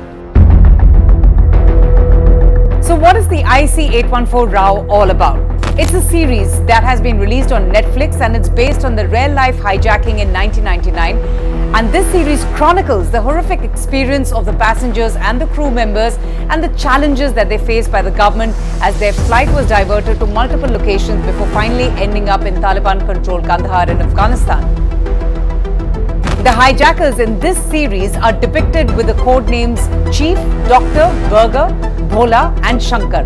However, it's the use of the names Bhola and Shankar that hasn't really gone down well with the viewers, which has now triggered this massive controversy. In fact, they contend that the show should have highlighted the fact that the hijackers were 5 Muslim terrorists and 2 of them in fact had used Hindu aliases. Netizens have accused the filmmaker Anubhav Sinha of deliberately distorting facts and has even labelled his work as propaganda. Now, several top BJP leaders have also raised objections and questions to the portrayal of events in this series. BJP IT cell chief Amit Malviya has said that the hijackers were dreaded terrorists who acquired aliases to hide their Muslim identities. He in fact posted on the social media platform X saying, and I quote, "Filmmaker Anubhav Sinha legitimized their criminal intent by furthering their non-Muslim names. Decades later, people will think Hindus had hijacked IC-814. Well, joining him was former Union Minister and BJP leader Rajiv Chandrasekhar. I vividly remember IC-814. I was very aware of that accident and very involved in following that. Hello and welcome, and thank you so much for staying with CNN News 18. I'm Griha Atul, and let's begin with news that's coming out of the state of West Bengal. This is the investigation in the RG Kar rape and murder case, and now there's been a major development. The West Bengal Health Department has suspended Sandeep Ghosh, who's the former principal of RG Kar Medical College and Hospital, in connection with the ongoing investigation into RG Kar financial irregularities. Now, Ghosh has been remanded to 8 days CBI custody. Meanwhile, the protests for justice for Abhaya continue in the state. Student doctors are calling on Kolkata residents to switch off their lights and form a human chain. In fact, the Bika jam across West Bengal intending to halt traffic for 1 hour. Now, there's been another development. The Ministry of Home Affairs has filed an affidavit before the Supreme Court, accusing the Chief Minister in the state of not cooperating with women CISF staff in West Bengal. The application said that the on-duty personnel are facing a lot of difficulties in performing their duties due to non-availability of accommodation, security gadgets, and also paucity of transportation. Since yesterday, the students, the junior doctors, they are here on the road. This is some 2 kilometers away from Lal Bazaar, the police headquarters. Their demand is they'll go to a certain extent and then they will be giving their deputation to the police commissioner. Their demand is police commissioner Vinit Goyal should resign.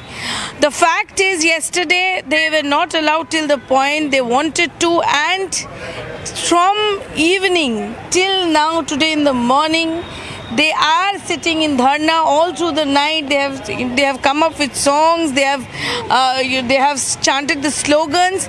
But still, as you can see, that the students, the doctor students, they are in no mood to go back. The fact that Sandeep Ghosh is arrested, they are happy with that, but they are sticking to their demand. We'll talk to some of the students out here. हम लोग obviously खुश है, लेकिन जैसा कि मैंने जैसा कि उसने बताया कि ये हमारा एक्चुअल दाबी नहीं था, मतलब एक्चुअल डिमांड में नहीं था। संदीप घोष अरेस्ट हुए हैं, वो बहुत ही अच्छी बात है और हम लोगों को बहुत, क्या सही में इतना करप्टेड था जो एलिगेशन? हाँ, बहुत ही करप्टेड आदमी था। मतलब पहले से ये सब एलिगेशंस अभी के लिए नहीं है, ये बहुत साल पहले से ही है। आपने सुना होगा आरजी कौर का असिस्टेंट सुपर अख्तर अली बोल के है, तो उन्होंने 2 साल पहले ये सब एलिगेशन एकदम प्रूफ के साथ दिया था, लेकिन तब भी कुछ भी एक्शन नहीं लिया गया था उसके ऊपर। कोलकाता पुलिस बोले या फिर गवर्नमेंट बोलिए, एकदम मतलब थ्रेट सिंडिकेट चलाता था, सीनियर डराता था कुछ। जी बिल्कुल, थ्रेट सिंडिकेट सिर्फ आरजी कौर में ही नहीं, यहाँ का जो रूलिंग पार्टी है वो हर एक कॉलेज में, मतलब हर एक मेडिकल कॉलेजेस में, आप जिसका भी नाम ले लो, उसी में थ्रेट सिंडिकेट चलाता था। Doctors, more than 20 hours, they sat here, they went to meet the CP and told him that he should resign. There where the moral victory is what they are claiming. They have been singing song, sitting on the road all through the night, all through the day, and then they went to meet the CP. Finally, we'll talk to them. What did you all say to the CP and what is the feel now? We demanded clarification regarding his failures in the recent times, and also in light of that we demanded his resignation as well. He tried to give some clarification, but however most of them were just very vague comments, and they took responsibility for their failure on the 14th mob attack. And what did they say? Assessment problem? Yeah, it was an assessment failure from their part, and also regarding the construction work, they said that it was started without their knowledge, and the authorities had given them the order. We also asked that why the authorities weren't brought in for questioning regarding resignation. He did not comment much, but he also mentioned that if his higher officials think that he has lacked in some way in the recent events, they are free to transfer him, and he will willingly accept that. My colleague Kamalika is with us on the broadcast now. Kamalika, you just had a student representative speak to her after that meeting with the Commissioner of Police. Of course, we are talking about a moral victory for the students and the junior doctors in this case. But the police, the Bengal police, yet again hiding behind this one reason that they are giving, that this was a lack of judgment or there was not a fair assessment. They could not assess the situation. How is that going to help with the investigation or in fact absolve them of the blame in the first place? It cannot absolve them with the blame.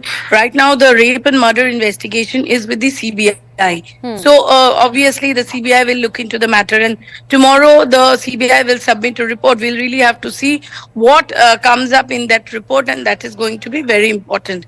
On the other hand, the Kolkata police, as per the students' claim, that the Kolkata police has accepted that there was some intelligence failure, assessment failure on 14/9 is true, because the state government has given it in Supreme Court that the 7,000 people came in.